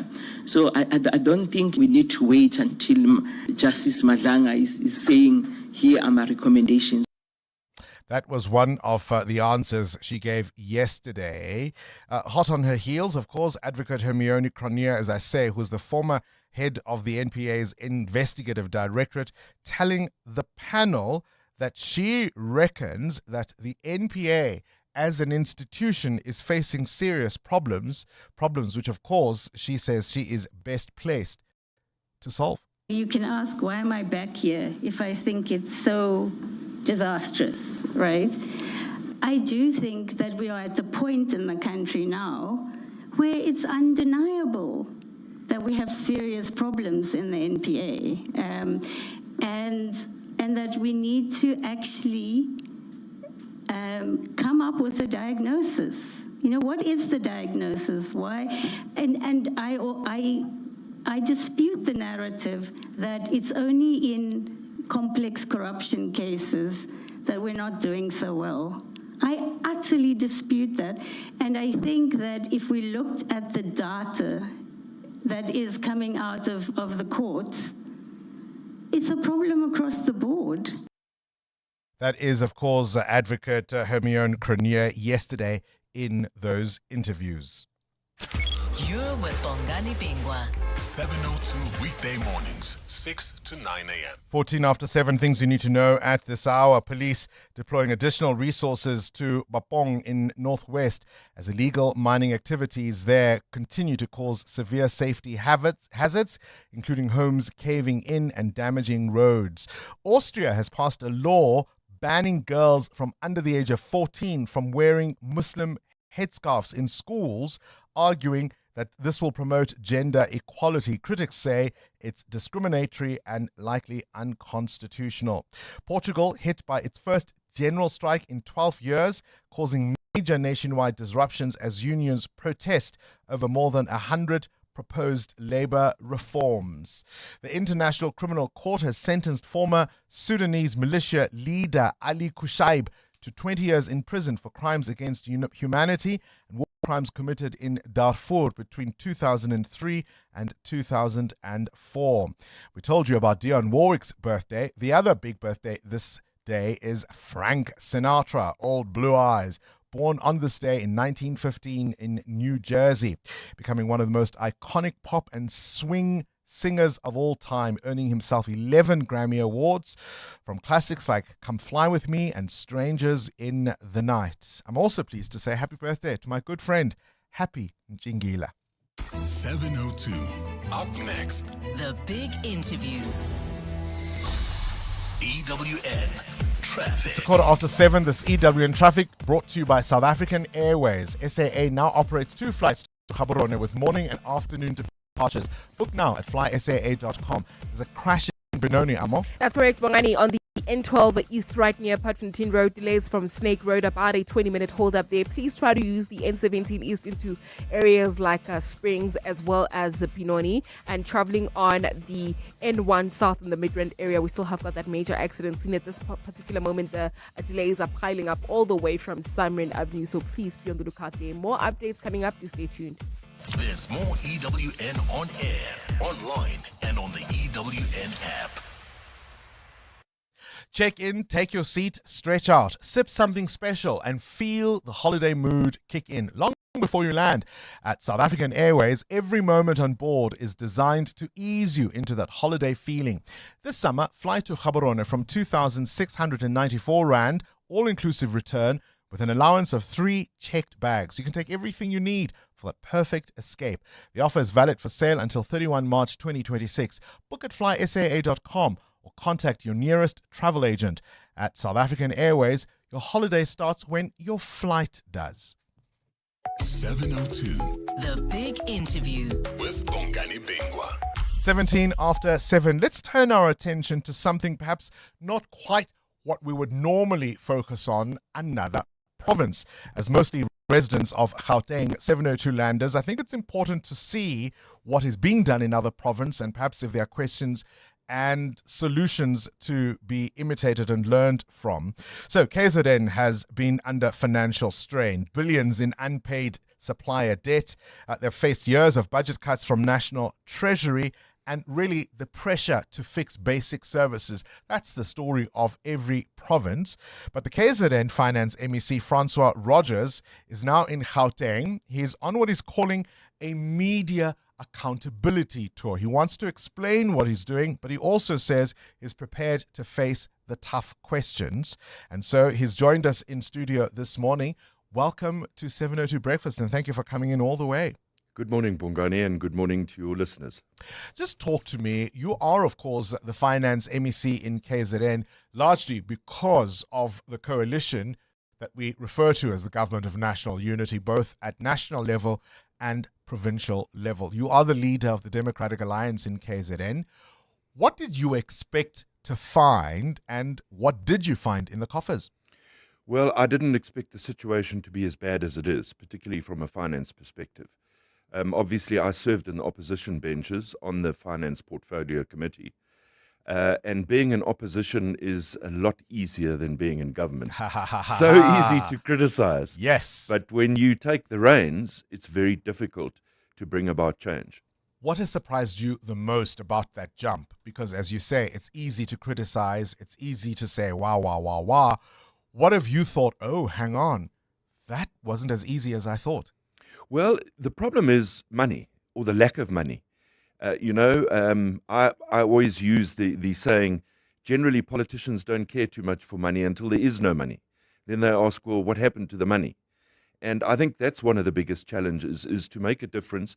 As you said in your intro, we've got to focus on service delivery, even though we're going through critical fiscal constraints. So literally every rand has to become focused on making a difference in the lives of our people. So how bad is it? It's very bad. It's Give me a sense of that. What does that mean? So if you put some numbers to it, over the last 8 years, going back from 2022, our budgets were cut by about 80 billion rand, our equitable share from National Treasury. And that was because we were bailing out state-owned entities. As you remember, we had some bad policy decisions and we were bailing out entities, and we had to take the cuts. So the Department of Education, Department of Health, all departments had to cut their baselines. We never returned to that original baseline. And that's not unique to KZN, though. Definitely not. Look, KZN is not the only province that's in dire straits. Most provinces are in dire straits. So are you saying things were bad because of these budget cuts from National Treasury, or are you saying that you found things in a dire state because of how previous regimes in KZN had operated? Well, I think Minister Godongwana, the National Minister of Finance, has also admitted that, there were some bad policy decisions made regarding state-owned entities, and we were pumping money into those. We were also borrowing money. I mean, our national debt sits, as you should know, just below 7 trillion, 1.2 billion rand a day on interest servicing that, which is more than we spend on health and education in the country. So, it's not of our own making, but we'll get out of it. And that's why we've put together our recovery plan. All right, let's talk about it. I think the debt you owe suppliers is close on 20 billion rand, depending on how you break it down. If you've had these budget cuts that you've inherited, how are you going to pay those suppliers? Well, you've got to put a policy in place, and that's part of the financial recovery plan. And also, we've got to look at our budgeting methodology, Bongani. In the past, what government's done is said, well, what did we spend last year on health? Let's add on CPI. That's your budget for this year. That can't work anymore. We have an envelope of money, and we have to protect our frontline departments. Health, education, social development, those should be the critical portfolios. What's left must then cascade through to other departments. It's a very difficult exercise, very uncomfortable exercise. But if it's an exercise we don't undertake, we're never going to get ourselves out of this cycle. Where are you going to find the 20 billion? Out of realigning our budget, redoing our budget methodology. Robbing Peter to pay Paul? It's exactly what it is. Priorities. What is a priority? Is a priority holding events in the province of KwaZulu-Natal, or is our priority looking after health and education? Where have some of the worst excesses in terms of wastage been? Subsistence and travel, vehicles. This is for officials. This is for officials and MECs. You remember when I took office, I came down very hard on the members of the executive, on the value of the vehicles that they were driving. I pride myself, I drive a Golf, and I think we all need to humble ourselves. There's no need to drive fancy vehicles, particularly when we're in this fiscal crisis. There's, for example... What does it cost to have an MEC? I'm thinking in terms of their staff, their office, their vehicles, protection services. I'm thinking their residents. What does it cost to have an MEC? Okay, MECs in KZN don't have residents unless Public Works has a residence. So we don't have the benefit that national ministers, for example, have. So does that then mean you have to upgrade their security in their private homes? No. In terms of the ministerial handbook, that's not allowed. Unless there's a threat analysis done, there is no allowance for MECs to upgrade security in their private properties. All right. So we've been quite strict there. Give me the picture. What does it cost to have an MEC? It's a very difficult question because each ministry and each department has a different size. But I would imagine to run a ministry with an MEC and his staff, round about the 30 million. Yeah. Yes. And how many MECs do you guys have? What do we have, 11? 11 MECs. So you can do the maths there. One of the things that I think has been regrettable about KZN is the unexploited tourism opportunity the province offers, and yet tourism numbers aren't as high as they ought to be. Bongani, you're right. But I think, since COVID, we took a huge knock in COVID. One of the areas we took a knock in is historical tourism.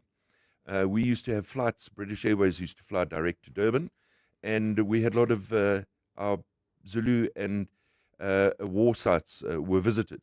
That's something we're working on redeveloping. You'll know that there's some huge developments busy taking place on the north coast, just north of Durban. So it's certainly something that we have prioritized and that we are busy coming up with strategies and marketing plans to reintroduce that aspect of revenue. Is there focus on agriculture, growing that? Absolutely, there has to be, particularly in what's happening globally with tariffs. I see just today Botswana is also stopped all import of fresh produce from South Africa.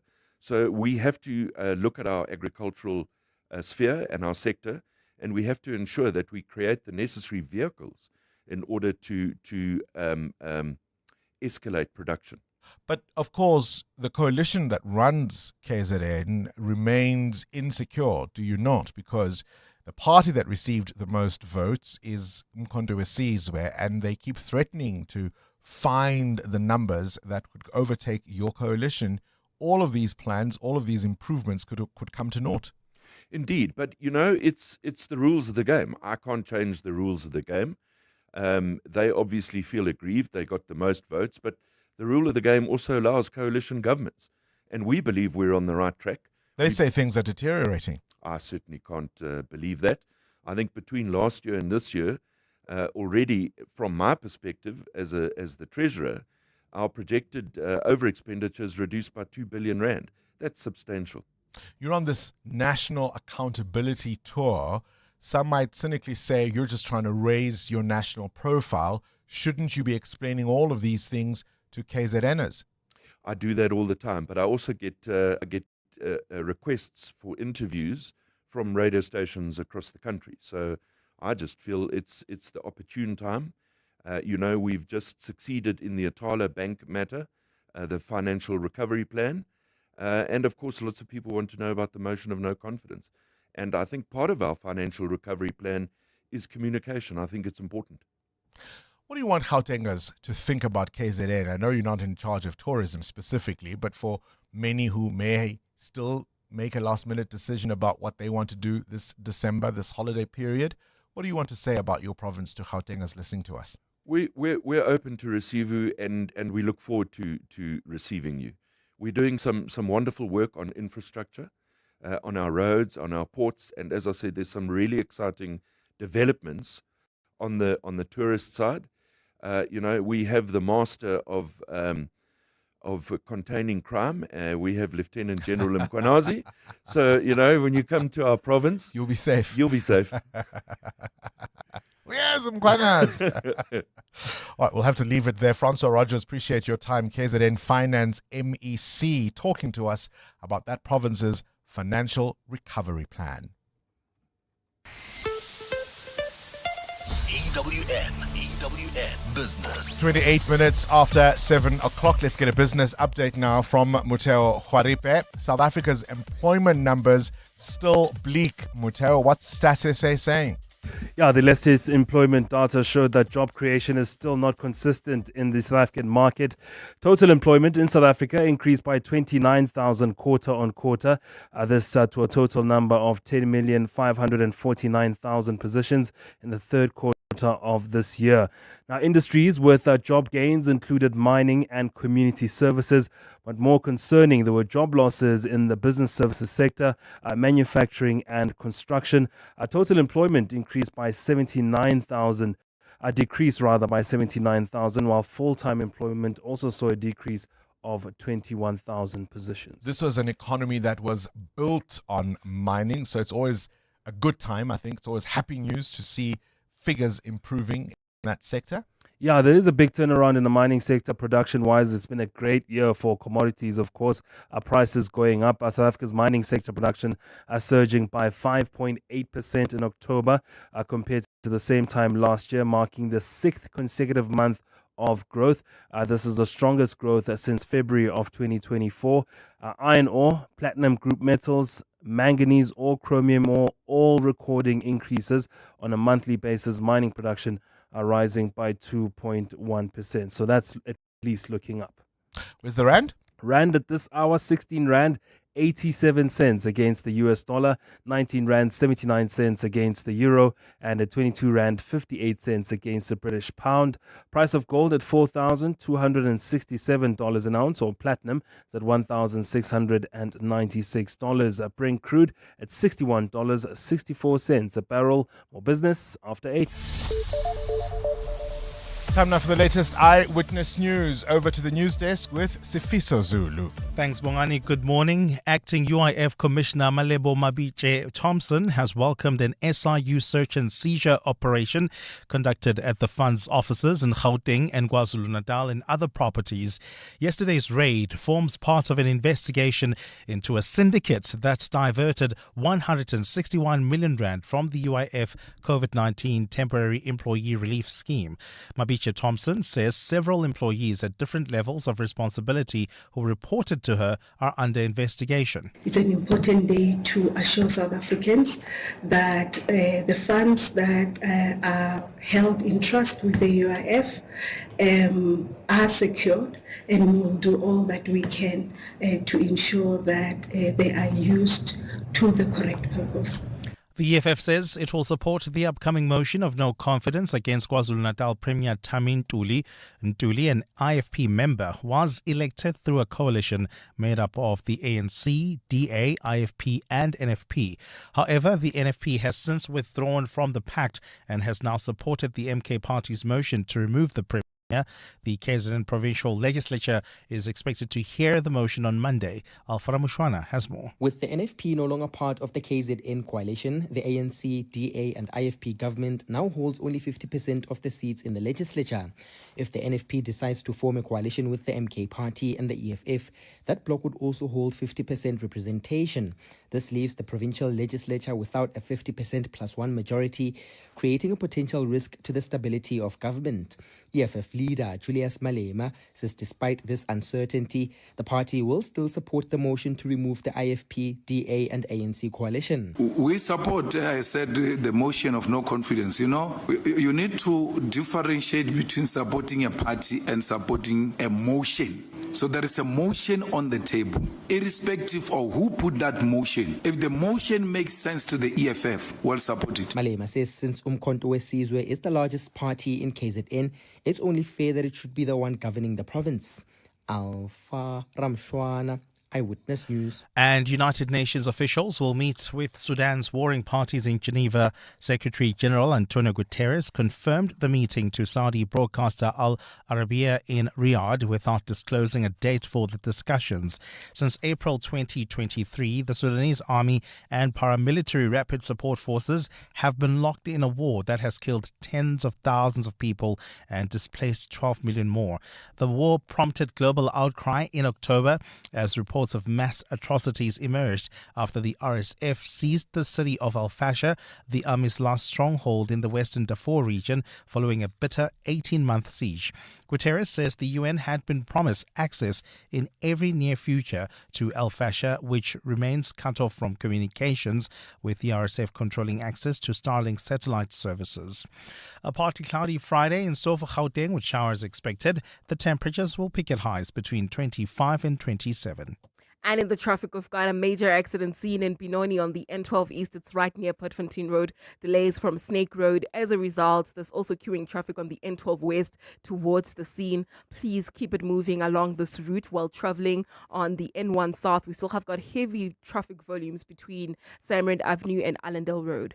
The top story this hour, acting UIF Commissioner Malebo Mabiche Thompson has welcomed an SIU search and seizure operation conducted at the fund's offices and other properties in Gauteng and KZN. Clement Maniatella. Weekday mornings, 9 to 12. 9 to 12. You disappeared at some point, like you took a break. I don't know what to call it. What was happening at the time and what made you decide to pause a little bit? There was so much. I think a lot of people don't realize how much pressure an artist can be in. I remember I was at a gig where, it felt like every other gig we had done. Same kind of vibe. It's like the little Notende, the artist who was writing songs and dancing. She said, so is this all you're going to do? You're just going to keep doing the same thing over and over again when you know that there's so much more to you. Because a true artist will be frustrated by that. You see? Notende Madumo. Clements Maniatella. 9 to 12 on 702. At Auto & General, we understand your business is built on more than just vehicles. It's your stock, tools and equipment, and the premises where you work. Auto & General Business Insurance is designed for businesses like yours, protecting your assets against fire, theft, storms, and other unexpected events. To protect your livelihood, visit autogen.co.za and get an obligation-free business insurance quote. Auto & General, never not there. Auto & General is a licensed non-life insurer and FSP. T's and C's online. Giant steps for mankind have never been very comfortable. Houston, can I get an ETA? Over. Still 3 days, 17 hours to landing. Over. Until now. Take a giant leap forward for mankind in the new C10 range-extending EV with heated seats, surround view camera, and a 970-kilometer range. Visit leapmotor.net to book a test drive today. Leap Motor, the next step. Cell C is now proudly listed on the JSE. You can say we put the C in JSE, the pinnacle of a 24-year game-changing history, giving South Africans affordable, reliable connectivity. We've adapted and perfected the ABCs, now ranked #1 in SA for video experience on 4G and joint #1 for network reliability. Really? C. Now nothing should stop you from being a part of the C. Speak to your broker. Cell C. Hey guys, this is Robert Marawa, Hollywood Bet's brand ambassador. Playing responsibly is part of the winning strategy. Make smart choices and continue to score. If you or someone that you know needs help, call the South African Responsible Gambling Toll-Free Counseling Line on 0800 006 008 or WhatsApp help to 076 675 0710. Hollywood Sportsbook is a licensed betting operator. Hollywood Bet supports responsible gambling. No persons under the age of 18 years are permitted to gamble. Winners know when to stop. 702. WhatsApp Bongani on 072 702 1702. Good morning, Bongani. It's Mali. Your guest there, like he lost me when he said, like, yeah, normally politicians, they don't care about money until there's no money. Like when you analyze that, they don't care about money, politicians, until there's no money. Where did the money go now if they didn't care about it? Because we all know, like politicians, they do care about money. They love money. They loot money. So I really did not understand that part. Yeah, perhaps you didn't. I think what he meant was that almost as if, I think he's actually making the point you're making, that typically they don't care how the money is spent. I think that's what he meant about they don't care about money until there isn't any money to spend, right? As long as there's money there, quite often they don't care about being good stewards of that money because it feels like a bottomless pit of money. The money will always be there, they assume, until there isn't money to do the really important things that need to be done, and you as a voter or citizen are unhappy. I think that's the idea of what he was saying. Good morning, Bongani. For Julius Malema to know what's happening within the ANC, it shows how smart the guy is. I mean, even soccer coaches do go watch the opponents play so that they can plan their next move. So I think for him to know what's happening there, is really, really smart. Salah from Tembisa. Thank you. Good morning, Bongani. You know what the commander-in-chief is doing is very interesting. I think he's setting up Fikile Mbalula to be the president of ANC so that he will not have competition. He knows that Mbalula and him, Mbalula doesn't stand a chance. So Malema is pushing an agenda that is deep. ANC will fall into it. They put Mbalula, and then man to man, I tell you, Mbalula has no chance when it comes to the commander-in-chief. Good morning. Happy Friday. Look, that may well be, and I suppose the broader question for the ANC is the reckoning with the idea that whichever leader they choose to become the party's next president is no longer guaranteed to become the president of the republic. Right? For the first time, that's what the ANC has to contend with, that whoever they choose for their top leadership does not necessarily mean those people will become the leaders of the land. I think for the first time in really, really a long time, the struggle narrative is not the foremost consideration in voters' minds. I think voters are looking at who can deliver, who can improve, who can change our lives and the future for our children. We love that you did those things in the struggle. And part of the reason they can no longer do that is that the personnel are too young. Many of the people who would now want leadership positions in the ANC weren't even involved all that much in the struggle. Yes, I know people like Paul Mashatile still had a role, don't get me wrong. But you know what I mean? The thing that's foremost, even when you think of a Paul Mashatile, isn't the fact that he was arrested, isn't the hunger strikes, isn't his organization in Alex in those years. You worry a lot more about the unexplained wealth that surrounds him, the links to shady deals. Those are the things that are foremost in voters' minds. And perhaps that's the other consideration. 702. What's the question? What's the question is brought to you by Outsurance, a chance for you to win up to 3,000 Rand in cash. First, 1,000 Rand for the answer, and then a little later, 2,000 Rand if you can give us the question. SMS out to 45142 now, and you could save on your car insurance. If you don't, ask Outsurance for 500 Rand. Today's answer comes from Margie. Margie, can you please give us today's answer? Good morning, Bongani. Today's answer is 1940. 1940. And tell me, Margie, have you got yourself a quote from Outsurance? Long ago, and I am a member. Your biscuit, 1,000 Rand is coming your way.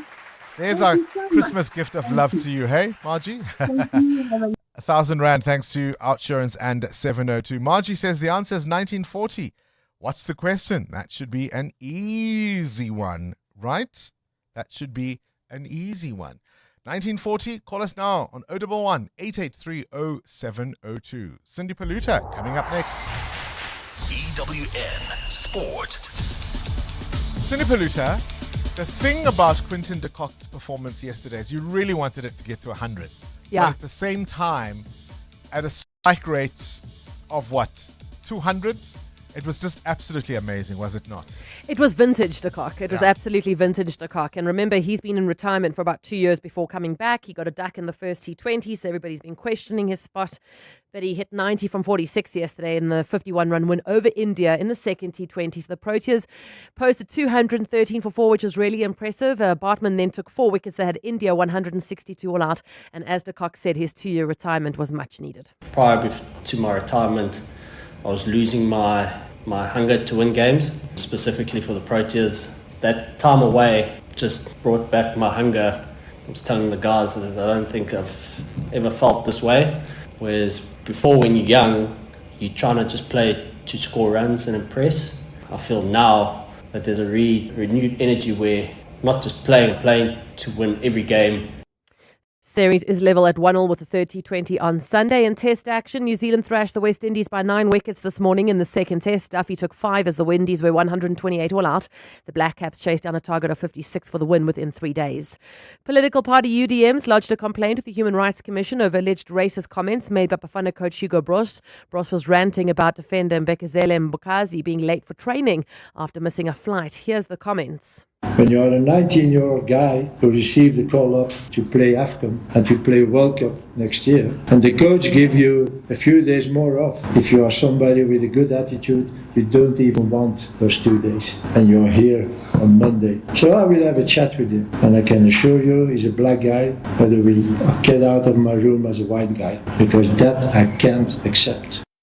The Minister of Sport, Gayton McKenzie, posted on Facebook that he's waiting for SAFA and the coach to respond as the comments require clarification, being open to any interpretation. In golf at the Alfred Dunhill Champs at Royal Johannesburg, South African Christian Burke and Spaniard Eugenio Shakara share the one-shot lead on 9 under. Leader Burke on his opening 6 birdies. I like this golf course. I play here a lot, suits my game, and I'm just very comfortable on this golf course. I'm excited for the next 3 days. I'm just going to play some golf. Spa Proteas remain unbeaten at the Africa Netball Cup after a 30-point victory over Botswana. They're now through to the semi-finals. And Champions Cup Rugby tomorrow. The Stormers are hosting La Rochelle. The French side don't have their coach for 2 games. He got a red card for arguing with the ref in the last match. Cindy Paluta, Eyewitness News Sport. Listen up, corporates. Wrap up your tax year on a meaningful note by donating to DKMS. Your support assists in fighting life-threatening blood cancers by enabling DKMS to recruit more potential donors, as well as raising patients' chances of finding a match. And there's an added advantage. Enjoy the benefits of a Section 18A tax certificate, which grants your company a well-deserved rebate. Be a force for good this tax season by giving those in need a new lease on life. Email fundraising@dkms-africa.org to donate today.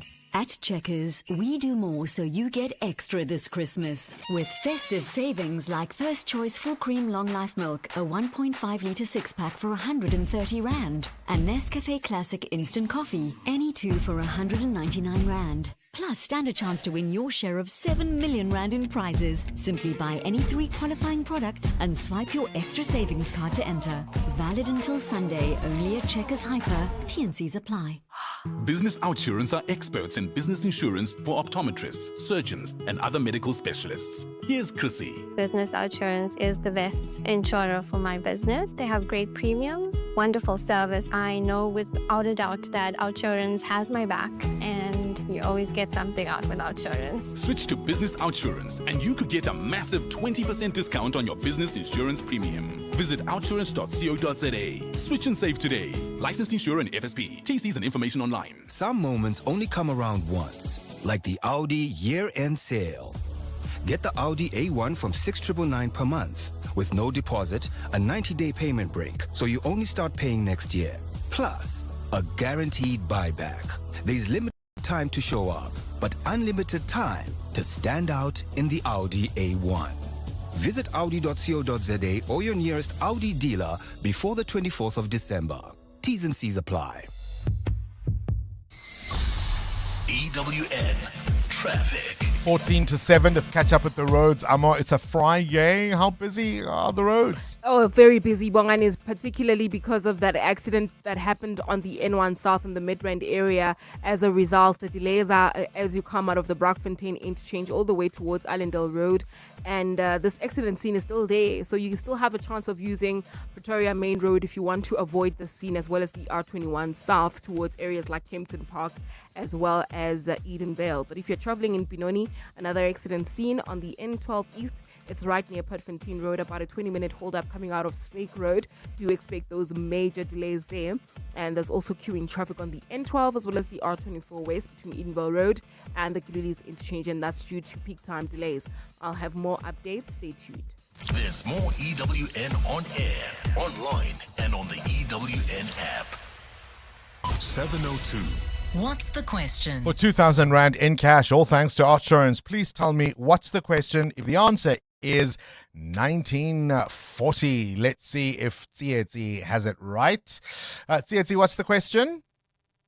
In which year was the US singer Dionne Warwick born, who celebrates her 85th birthday today? Indeed, that is the right answer. She's 85, a legend who continues to perform even at the ripe old age of 85. One of the most charted female artists of all time. A happy birthday, Ms. Dionne Warwick. Something no one else had ever found a way to do. I've kept the memories one by one since you took me in. I know I'll never love this way again. I know I'll never love this way again, so I keep holding on before the good is gone. I know I'll never love this way again. Hold on, hold on, hold on.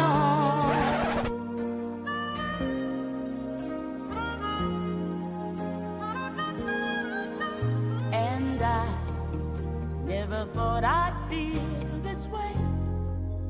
And as far as I'm concerned, I'm glad I got the chance to say that I do believe I love you. And if I should ever go away, well then close your eyes and try to feel the way we do today. And then if you can remember, keep smiling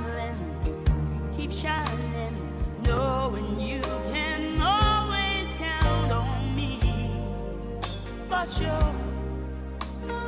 That's what friends are for good times and bad times. Anyone who ever loved could look at me and know that I love you. Anyone who ever dreamed could look at me and know I dream of you, knowing I love you so. Anyone who had a heart would take me in his arms and love me too. You couldn't really have a heart that hurt me like you hurt me and be so untrue. What am I to do? Every time you go away, I always say, this time it's goodbye.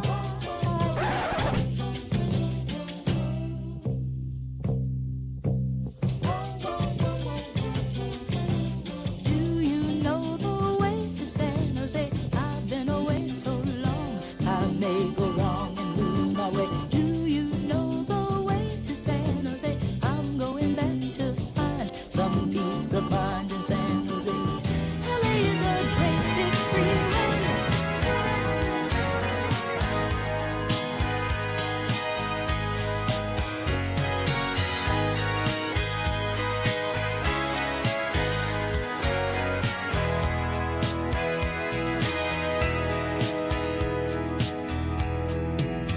I got to say it and it's hard for me.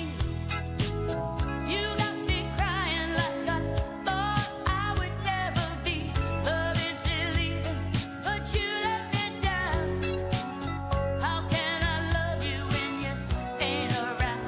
And I get to the morning and you never call. Love should be everything or not at all. And it don't matter whatever you do. I made a life out of loving you, only to find it dream that I follow is dying. I'm crying in the rain. I could be searching my world for love everlasting, feeling no pain. Promises, promises, I'm all through with promises, promises now. I don't know how I got the nerve to walk out. If I shout, remember, I feel free. Now I can look at myself and be proud. I'm laughing out loud. Oh, promises. Oh man, doesn't that give you a real sense of how long this woman has been doing it? So many hits. There are so many others we didn't include. Whispers in the Dark.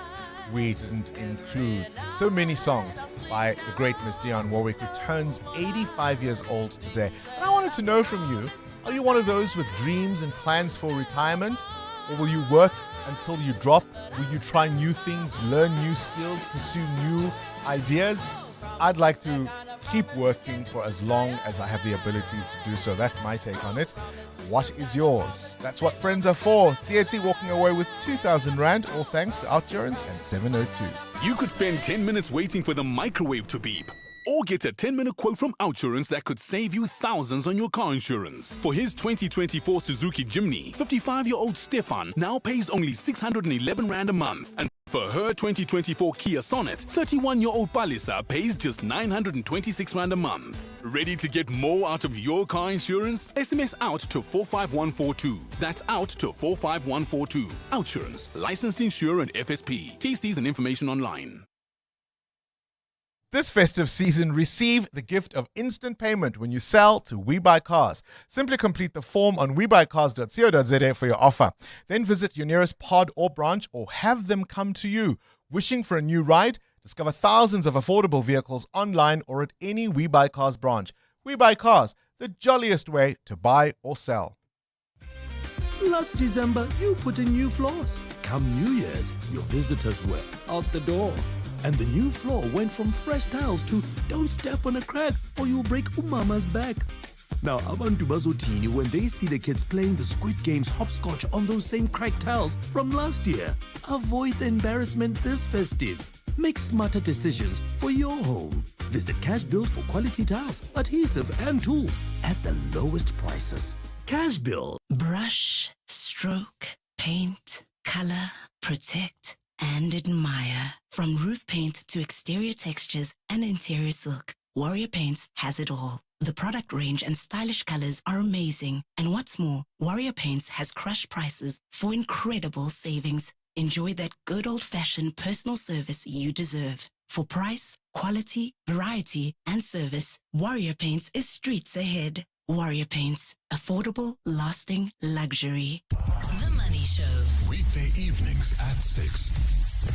The sectors that will create jobs, are we seeing more confidence there? If you look at manufacturing and you look at a medium-term trend and you see the increases that we see in manufacturing, in construction, the volumes of retail sales, there's not much of a movement there actually away from the longer-term trend that wasn't very good. So that is a challenge that we're actually facing. Richard Downing, the economist who compiles the Business Confidence Index for the SA Chamber of Commerce and Industry. The Money Show on 702. Let's walk the talk. The Money Show, Stephen Curtis, is brought to you by ABSA CIB. Invested in your story because your story matters. ABSA is an authorized FSP and registered credit provider. 702. 702. Feedback With Rupfiwa Kone. Rupfiwa Kone, you are irritated by my dad jokes. I've been telling dad jokes off air. What do you call a man with no shin? I don't want to repeat it. Tony. Tony. Tony. All right, what feedback do you have? Guys, this your is birthday week, I'm allowed to talk to you. this is what we have to deal with every day. Okay. Anyway, Bongani, people are loving the question that you asked about the one ingredient that changes something. Yes. What's your secret weapon? My secret weapon I found this year was garlic butter sauce that I purchased from Mediterranean Fish Center. This garlic, herb, butter, I saute it with my mussels, my prawns, my tuna steak, steaks if you want, vegetables. When am I coming over for that lunch? you want. A young lunch, Nyana. That I'm sounds telling great. you, I will invite you. Sounds Bongani. yummy. I'll invite you. So that's your secret weapon this December. Of course, Bongani. And I swear by it. It really elevated my dishes. In fact, we had some even last night. And my husband went back for more and more and more until I had to cut him off and be like, it's 10 o'clock. We can't be having another bowl again. So try that out there. And Bongani, listeners also came through with dishes they feel we should try when you come to South Africa. No matter what, you should definitely try these dishes. And they are a little bit of obvious ones, but that's what us South Africans trust and love to eat. Bab chakalaka, braai meat, bunny chow from Durban, amakota in townships. In your locations, they make the best kotas. In suburbs, when they try to make amakota, they don't come out. The private school kotas. They don't come out as correctly as they should. So stick to the township if you funugudla ikota. That is a really real makoya. Yeah, of course. And of course, ishisanyama. You always have to try shisanyama in South Africa. We don't call them barbecue. We call them amashisanyama. And you definitely have to try those kind of meals when you come down to South Africa. And also, Bongani, listeners were also responding to Julius Malema's asphyxiation with the ANC. And some listeners actually pointing out that Fikile Mbalula and Julius were friends for quite some time. I would say they probably still are. They still are. And just because they are opposition parties, it doesn't mean they don't have a good friendship behind the scenes. So we should not be fooled by what Julius is doing. He may just be trying to set up Ufigile, you know. Look, a week is a long time in politics, as the cliche goes. So you just never know what happens behind the scenes. And that's why we can't always take these political fights too seriously. Because whilst you are there arguing for your faves, they are having a good time toasting each other, are they not?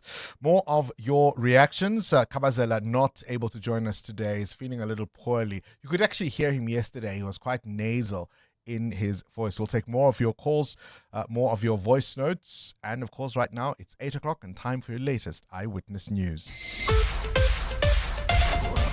This is EWN.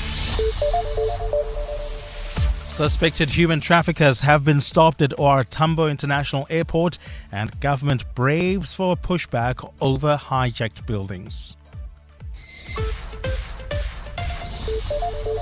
Good morning, I'm Sfiso Zulu. The Border Management Authority has stopped suspected human trafficking operations at OR Tambo International Airport. 14 Ethiopians and 16 Bangladeshi nationals were intercepted yesterday.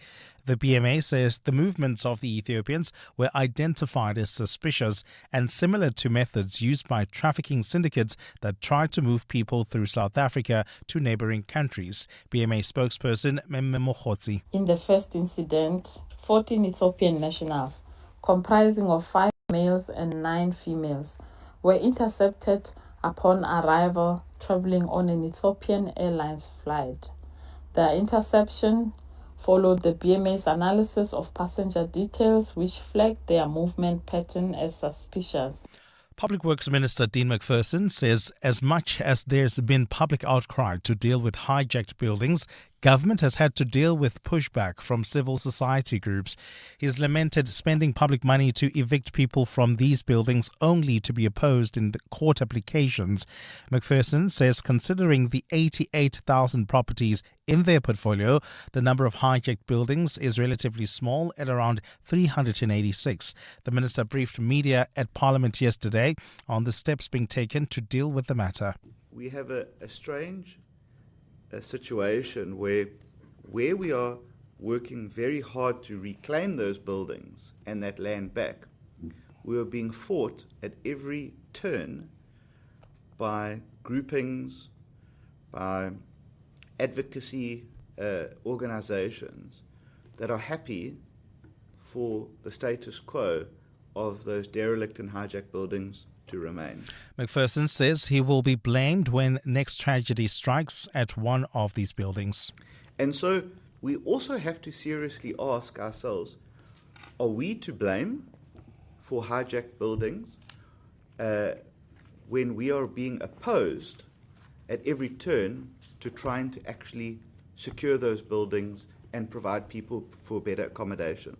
Former NPA head advocate Menzi Similani has defended himself during an interview where he's seeking to be reappointed to the top post. Similani is one of 6 candidates vying for the job ahead of current NPA head advocate Shamila Batoyi's end of term next month. Similani was sacked from the position in 2012 after the Constitutional Court found that his appointment by former President Jacob Zuma was invalid. Khomozo Modise has more. Following the 2007 inquiry into former NPA head advocate Vusi Pikoli's fitness to hold office, the chair, Dr. Freen Janwala, found that advocate Menzi Similani, who was Director General in the Justice Department, misled the inquiry and his testimony was riddled with irregularities. During his interview yesterday, the panel asked Similani why he did not challenge Janwala's findings against him, but he insists Janwala's comments were not findings. It could not have been a finding, Minister, because the inquiry was not about me. The inquiry was about somebody else. I just came as a witness to talk to specific issues.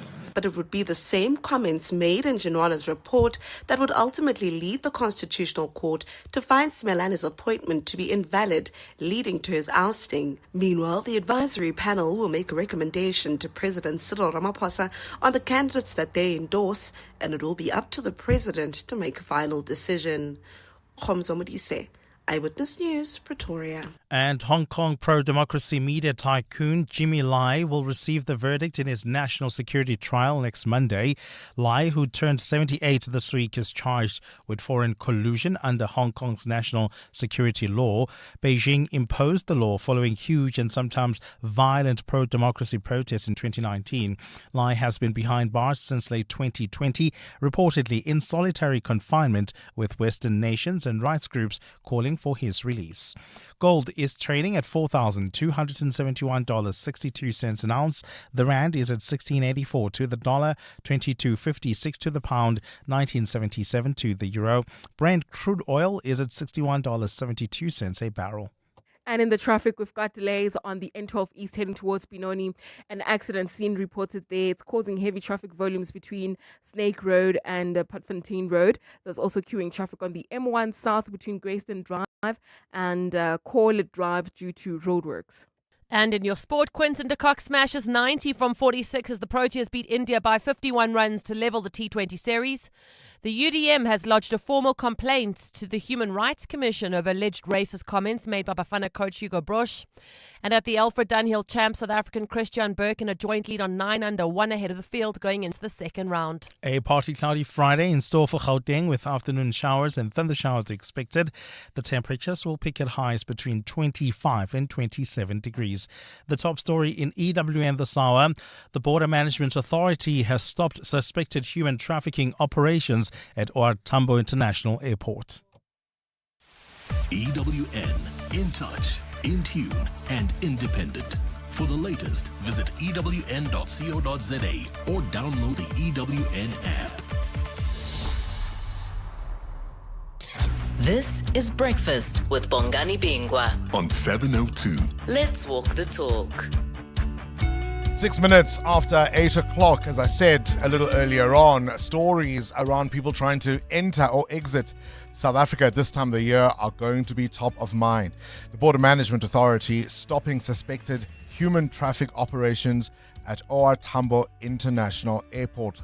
This group of Ethiopians and some Bangladeshis intercepted yesterday. They were identified as suspicious because there are methods used by trafficking syndicates that now are becoming clearer to the authorities, trying to move people through South Africa to neighboring countries, and we are not going to be that conduit point. Public Works Minister Dean McPherson saying there's an outcry about or at least there's a public outcry about hijacked buildings around the country, and so they're ramping up efforts to deal with that issue. We've been telling you all week about the Nobel Prize winner who was not at the ceremony because, of course, she is in hiding. This is the Venezuelan opposition leader Maria Corina Machado, who has spent months in hiding. And she told the BBC that she is fully aware of the risks she has now taken by traveling all the way to Norway to receive her prize. So she's finally collected that Nobel Peace Prize. First of all, I'm very grateful, of course, to the Norwegian Committee, the novel, because of this unique recognition to the Venezuelan people that has brought so much hope and enthusiasm and even further unity in our country. And I'm still trying to believe that I'm here in Oslo at last with all of you and with my family, which I had not seen for a very long time. The other issue, of course, we discussed were the interviews for who's going to become the next NPA head. Have a listen to Advocate Hermione Cronje, the former head of the investigating directorate of the NPA. The answer I'm going to give may not be very popular.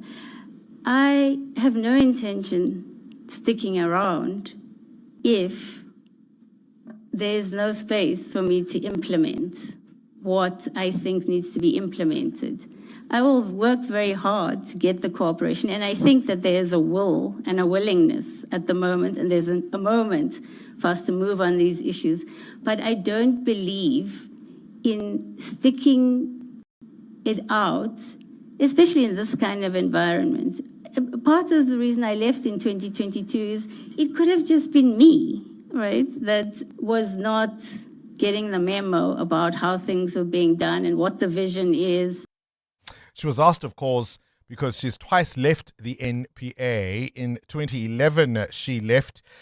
She said she was going to pursue her development academically. She came back in 2019, but left again in 2022. So one of the questions she was asked was, well, what happens if you leave again? How do we know you're not going to leave again? And she says, well, this is not a popular answer. I will leave again if things don't change. If I'm trying to implement changes and it becomes clear that this organization isn't serious about that, or whatever support I may need, I won't be getting, then I will leave. You like honest answers in an interview if you're a manager, if you're an employer, don't you? Definitely, but doesn't that sound a bit career limiting, especially going into a position? We'll find out soon enough. We'll find out soon enough. This is Breakfast with Bongani Bingwa on 702. Let's walk the talk. The other conversation we're having, of course, is what is your secret weapon this December? That ingredient or even that dish that you are going to impress the family at gatherings with, whether you are hosting or whether you're invited. We all bring things when we get together in December with friends, with family. There are too many events to attend. And so often you'll be asked to bring something. What's that secret weapon, that secret dish? I mentioned my ingredient being my favorite at the moment, that black bean garlic sauce, which particularly for seafood dishes, which is mostly what is popular at this time of the year, instead of those heavy meats, right? Heavy proteins. So that's something that works really well for me. Muteo, you had one. What was yours again? It's jalapeno and acha paste. That's at Trump's Grill. Okay. Yeah. Jalapeno and acha paste. I also love red Thai curry paste. That also works really well, that red Thai curry paste. Amor, what was your ingredient or dish? It was a simple Heinz curry, medium curry powder. Powder spice. Yeah, for yes, your chakalaka. chakalakas. Yes. Yeah, that is the best spice you will ever find for your chakalaka. You know, you can just bring us chakalaka and we can taste. Yeah, I should. You should. I should, yeah. Okay. My secret ingredient, and I heard about it on 702, is 6-gun grill spice. It has changed everything. Andrew and Rivonia. Andrew Navania. Where was this conversation? Was it you, Muteo? No, it wasn't me, but I was expecting one of the listeners to come up with it because I thought about that earlier. I was like, 6-gun works well, right? But you shouldn't be addicted to this, but that's how good it is. Because you can really get addicted to it and then put it on everything. Everything tastes the same. So when is it best to use? For me, it's for a braai, definitely for that. So it's not aromat. A braai or lightly on a roast, because it's really pronounced, the taste. So lightly on a roast and really, really good on the fire. 6-gun spice. Join us. Let's walk the talk. This is 702. Mani Bongani and the team. Bongani, do you care to get Mr. Risinga Maluleke just to explain how they go about gathering the stats for these figures that we just heard from the news about the poverty provinces and stuff like that? Please, I just want to, I've never been interviewed for that or being surveyed for that or know anyone who has ever been surveyed about such. Please, just to for information, please get Mr. Risenga just to explain. I think that's a fair request, and maybe one the producers should note. I mean, we've tried to get the statistician general on the show before, but I do think there are issues we can explain a little better as far as how they come up with these figures and how their research is conducted and their polling and their data collection. Muteo, a lot of people will feel, quite rightly so, as lay people at least, that hang on, how do these unemployment figures get arrived at? I wasn't interviewed. How do they know what my employment situation is? Best as you can. Yeah, they used historical data. So they'll use data like income and expenditure surveys, as well as the living conditions survey in South Africa. So they track the trend. So they don't always go out to households and look out for people, but they track trends that they collect over. Why are you knocking wood? I'm saying they're no longer going knocking on doors. Knock on your door to say hello. Yes. I mean, obviously, they would also look at things like the consumer confidence index, business confidence index. They look at what retailers are telling them, employers are telling them. They look at SARS data, no doubt. They look at the UIF. All of those things come into play. And the census, of course. And the census. Yeah. But of course, there have been questions raised about that. But Asikolapo. So it would be a good thing to bring in the statistician general then. And I'm just so proud that I can now say it without fluffing it. The statistician general, Mdanam.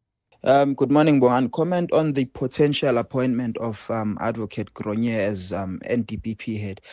I think she should do away with this attitude of being a quitter, you know. It's going to get hard, but I think she should stick it out. Some people, you know, stuck it out. Tulima Donzela, it was hard being a public protector, but she finished the term. So Advocate Gronier should, you know, she shouldn't go into this job with that mentality of, if this doesn't happen, I'm going to quit. So I hope she gets appointed, though. It's Gayan Gatlong. Thanks. Well, I mean, she says she's going to work hard to get the cooperation of the organization. But she also says she's not going to stay if the state doesn't support her vision, particularly if they who pull the purse strings make the job difficult. So I think Tulima Donzela's pressure was an entirely different thing. The organization could function pretty much within the setup, right? No matter what opposition she was facing or personal criticism she was facing. You know, she told me once, Advocate Tulima Donzela, and this is when she was public protector, I think they sent a dead cat or something to her home at one point, a dead black cat. I think she once told me that, if I remember correctly. So she faced that kind of thing, but she could still run the organization as she saw fit without much interference. And I think what Advocate Gronier here is talking about is, look, if there are budget cuts, if there are ways to try and control what we are doing as the NPA, then there'll be no point. Muteo, you agree with that voice note? No, it reminds me of the question you asked yesterday and today around fixing a system from within. I mean, do you leave because it's not working, or do you fight as hard as you can to start fostering the change? Yeah, because at the very least, what you can't accuse her is being part of the problem. She will say, I left. But it's also understood that she and the incumbent didn't necessarily always see eye to eye. So there were certainly pressures and tensions there. And that may be part of the consideration. But you can't say why, because the other thing that people always will raise is, okay, you've identified all these problems, but you've been there all along. What were you doing about it? She can at least say, well, I stepped out. Good morning, Bongani. I think it's public knowledge to know that Juju is good friends with Mbalula. They are close friends. Their relationship will never end. What they do in public, fighting and all of those things, it's just for public face or whatever you call it. But those people are good friends, and that's what he's trying to do. Well, they weren't really even fighting. You know, he was just mentioning his observations when he was asked by journalists yesterday. So I don't think that's what we are trying to say they were doing. Yeah, they weren't fighting, but it was just having a conversation, shall we say. Let's talk. We're listening. Wow. Heinz, in this time and age, Heinz, maybe Bongani must teach you a thing or two with spices. Heinz, it gives us heartburn. Yeah, every time I eat somewhere where they've cooked with Heinz, my tummy get confused and upset. But as for that garlic sauce, the black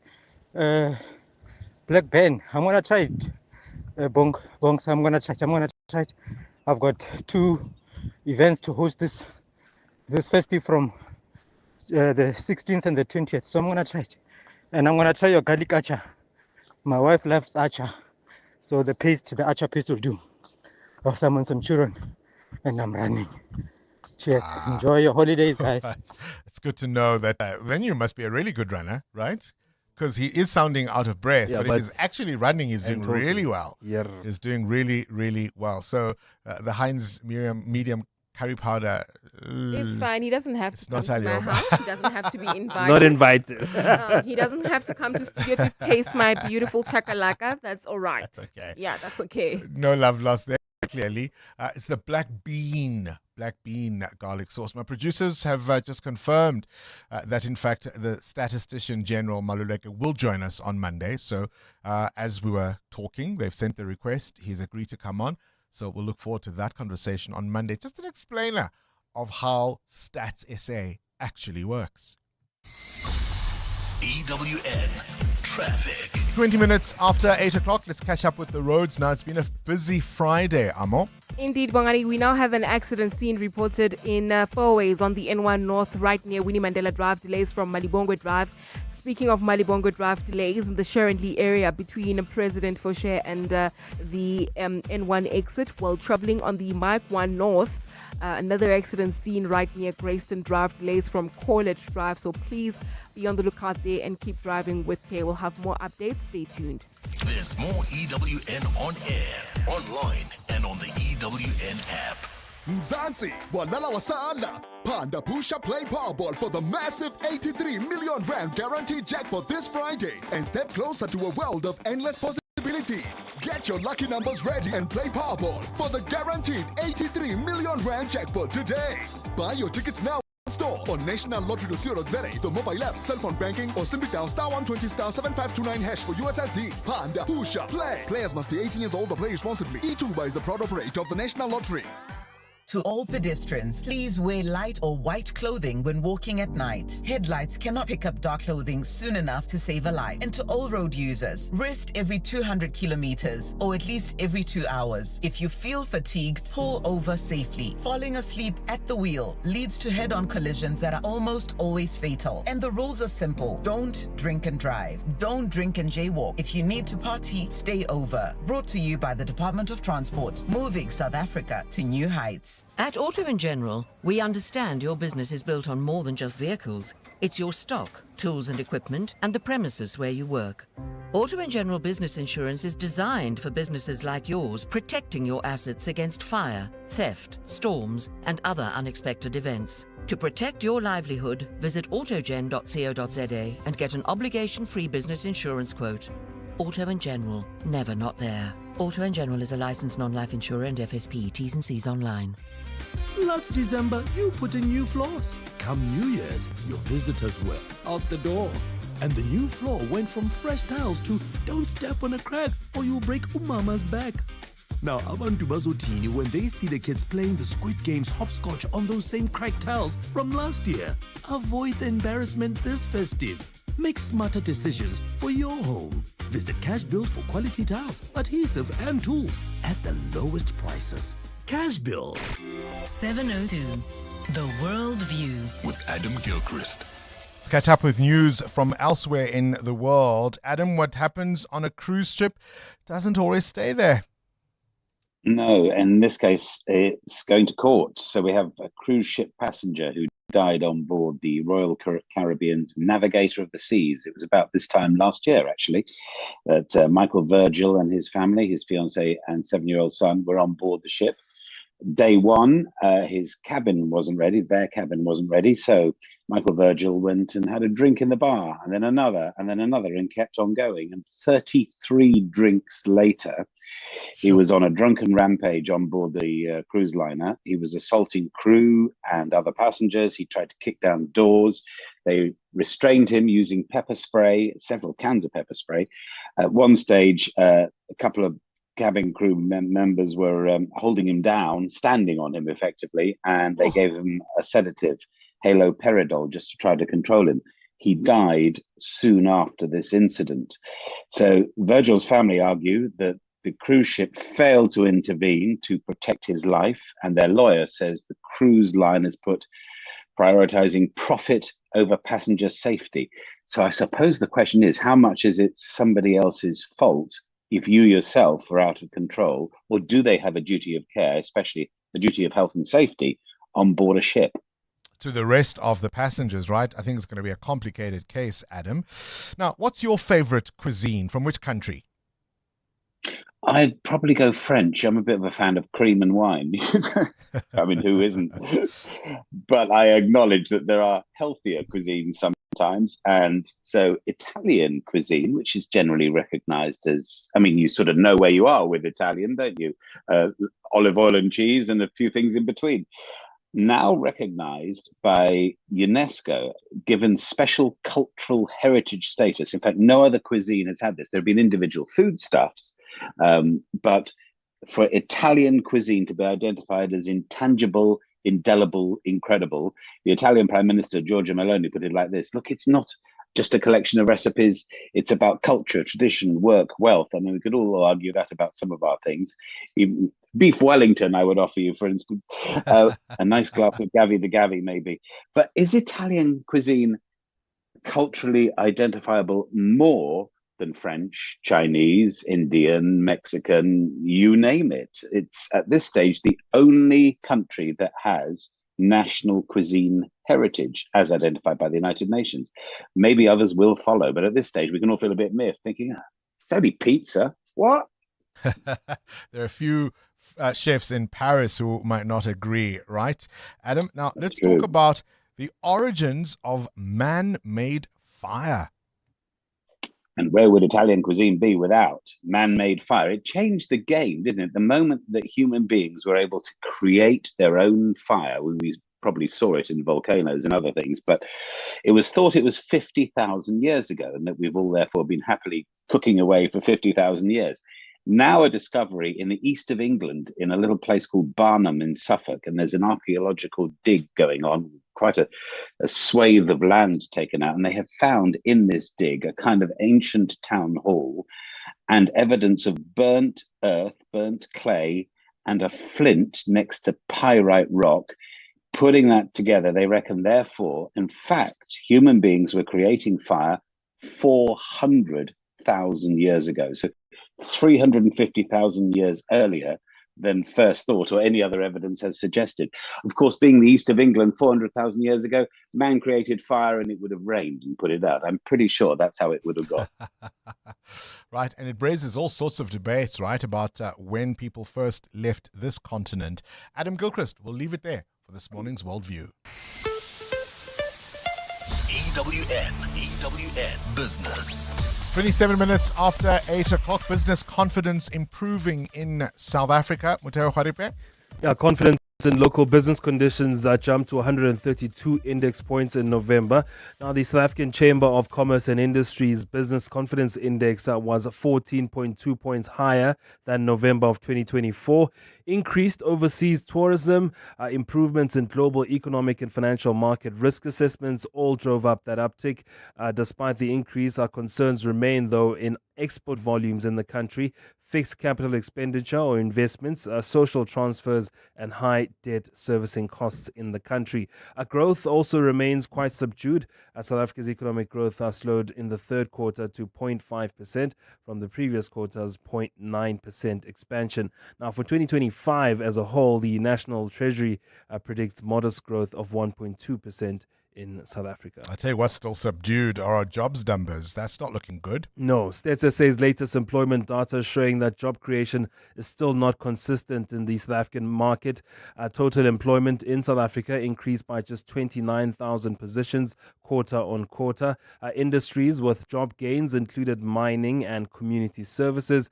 Business services was down 12,000 positions. Manufacturing cutting 5,000 jobs, while construction let go about 4,000 people, all recording job losses.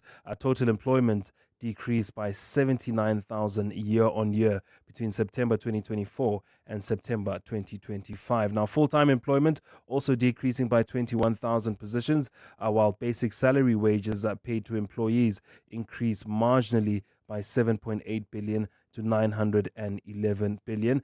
This was due to industries like trade, mining, manufacturing, community services, electricity, and transport. Of course, as we said a little earlier on, there was a request from one of the listeners to get the Statistician General in, and he's agreed to come through on Monday. So some of this data we will wade through with a person who really knows what it means on Monday. General market conditions, Matteo? Good. Yesterday, the all share up 1,081 points are pushed up by mining shares and industrial shares. Mining shares up close to 2%. Industrials are up by close to 1%. A good day for the platinum producer Valterra. They were up 4%. Implats up 3.7%. JSE Darling Naspers up 2.4%, while Anglo Gold and Goldfields were also in the green yesterday. Hasn't been a good week for Mr. Price. They did announce that acquisition in Europe, a good story for them, but shareholders have responded negatively to that. They were down close to 4% yesterday. PSG Finance down 2%. Supergroup, the industrial giant, down 2%, with Boxer and Pick n Pay also quite weaker. So no one taking that little tip about Mr. Price shares. Good, because we're not registered financial advisors, right? Yes. Where's the rand? 16 Rand 85 cents, still punching above its weight against the dollar at 19 Rand 78 cents against the euro, and at 22 Rand 57 cents against the British pound. Price of gold, $4,278 an ounce, still looking quite good in terms of commodities. Platinum at $1,704. Brent crude at $61.67 a barrel. Stephen Rodgers will wrap up the business week later this afternoon.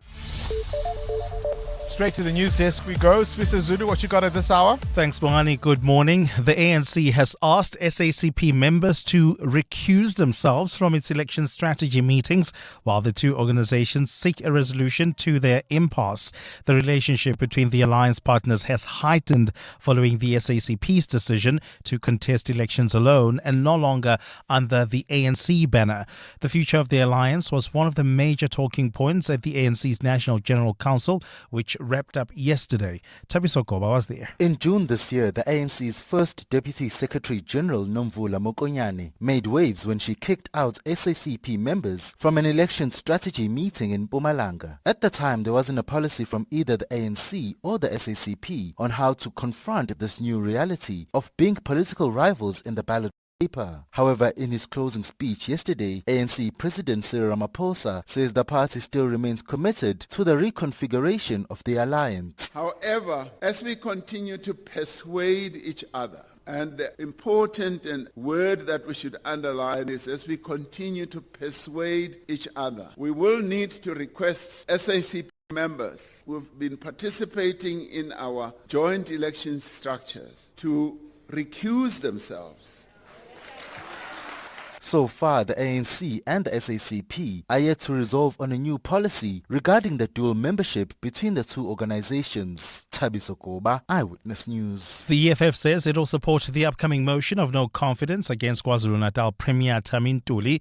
Ntuli, an IFP member, was elected through a coalition made up of the ANC, DA, his own party and the NFP. However, the NFP has since withdrawn from the pact and has now supported the MK's party's motion to remove the Premier. KZN Provincial Legislature is expected to hear the motion on Monday. Alpha Ramushwana takes a look. With the NFP no longer part of the KZN coalition, the ANC, DA and IFP government now holds only 50% of the seats in the legislature. If the NFP decides to form a coalition with the MK party and the EFF, that bloc would also hold 50% representation. This leaves the provincial legislature without a 50% plus one majority, creating a potential risk to the stability of government. EFF leader Julius Malema says despite this uncertainty, the party will still support the motion to remove the IFP, DA and ANC coalition. We support, I said, the motion of no confidence. You need to differentiate between supporting a party and supporting a motion. So there is a motion on the table, irrespective of who put that motion. If the motion makes sense to the EFF, we'll support it. Malema says since Umkhonto weSizwe is the largest party in KZN, it's only fair that it should be the one governing the province.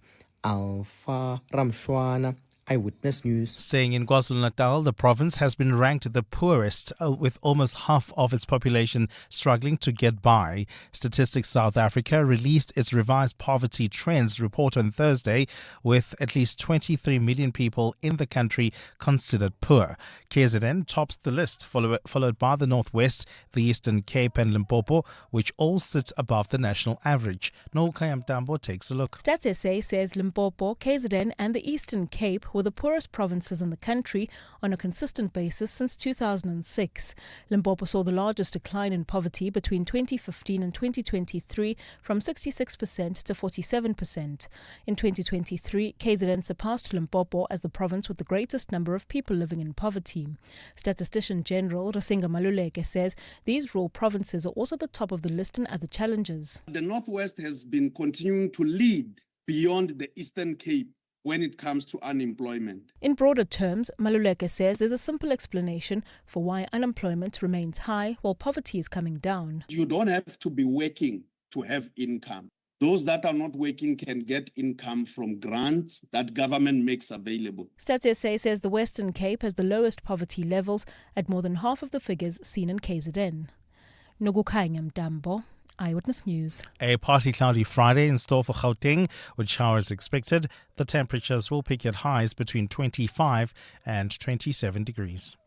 And in the traffic, we've got delays on the N1 North approaching the Winnie Mandela Drive exit, delays coming out of Malibongwe Drive, while traveling on the N1 South, queuing traffic between Sambrand Road and New Road. Please be on the lookout there.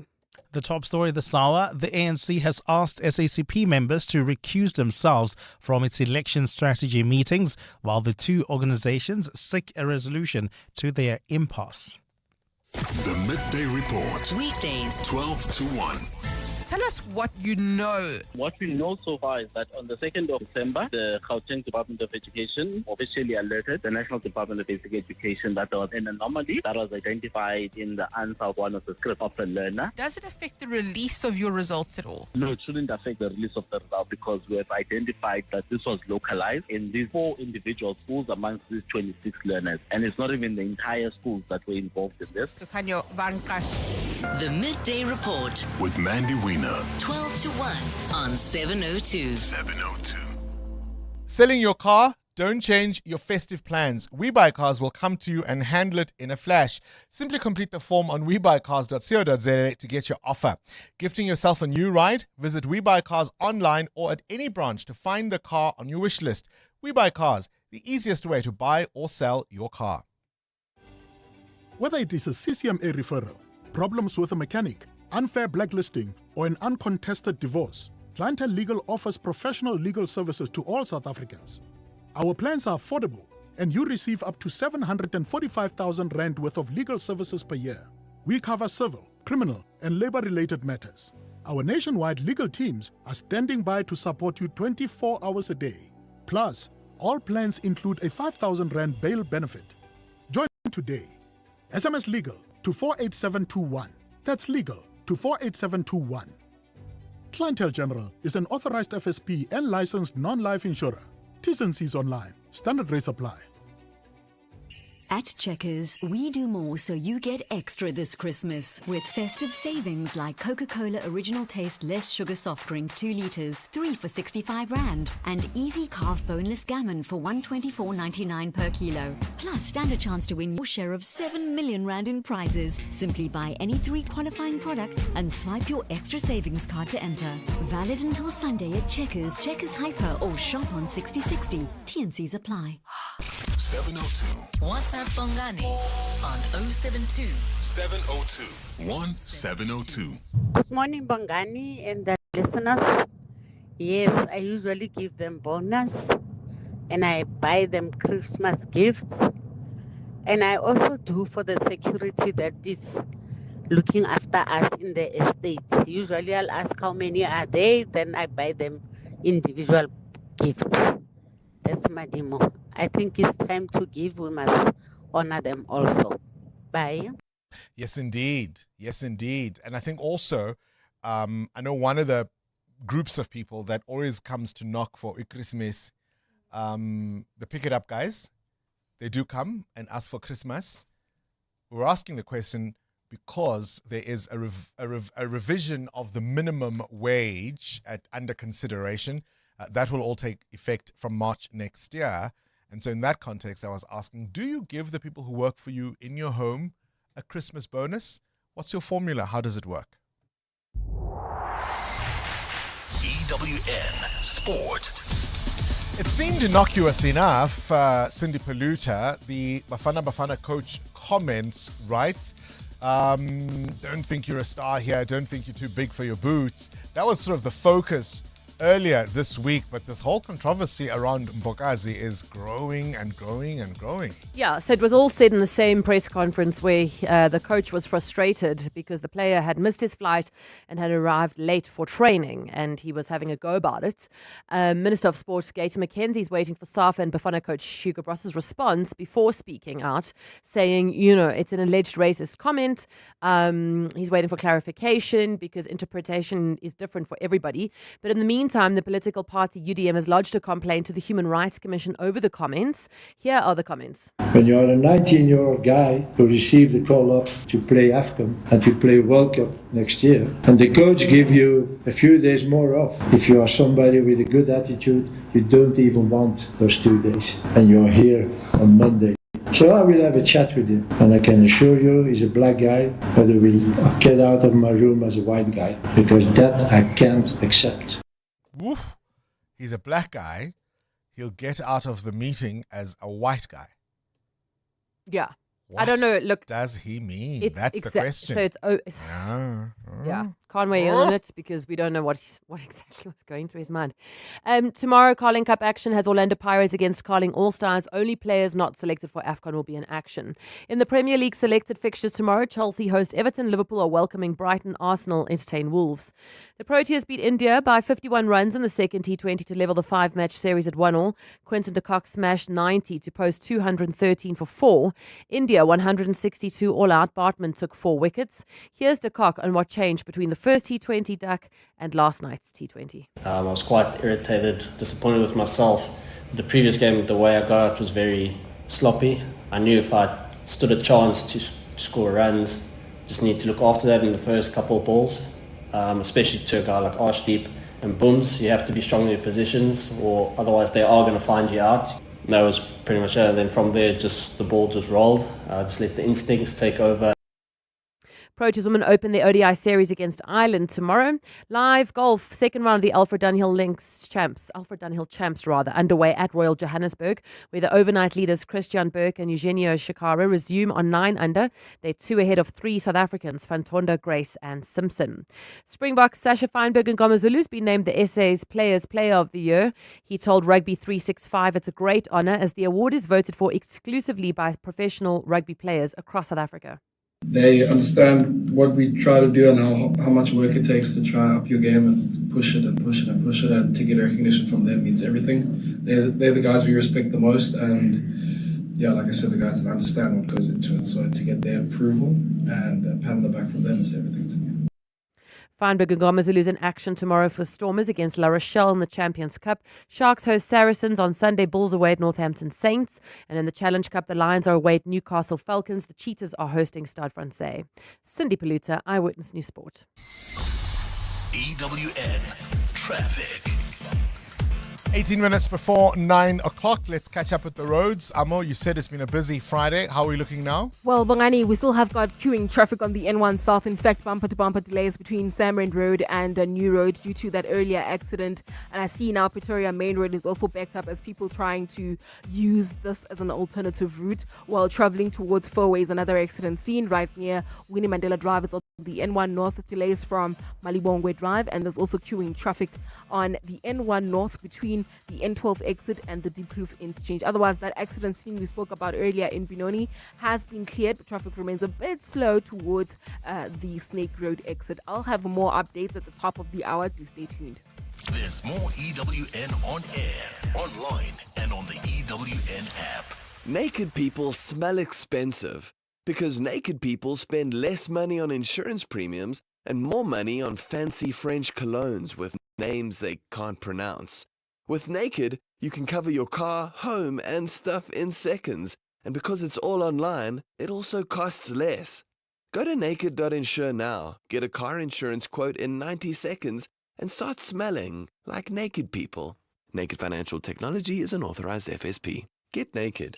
At Checkers, we do more so you get extra this Christmas with festive savings like Danone Ultramel Vanilla Flavored Custard, 1 kg for $24.99, and Clover Butro Full Cream Modified Butter Spread, 500 grams for $69.99. Plus, stand a chance to win your share of 7 million rand in prizes. Simply buy any 3 qualifying products and swipe your extra savings card to enter. Valid until Sunday at Checkers, Checkers Hyper, or shop on 6060. T&Cs apply.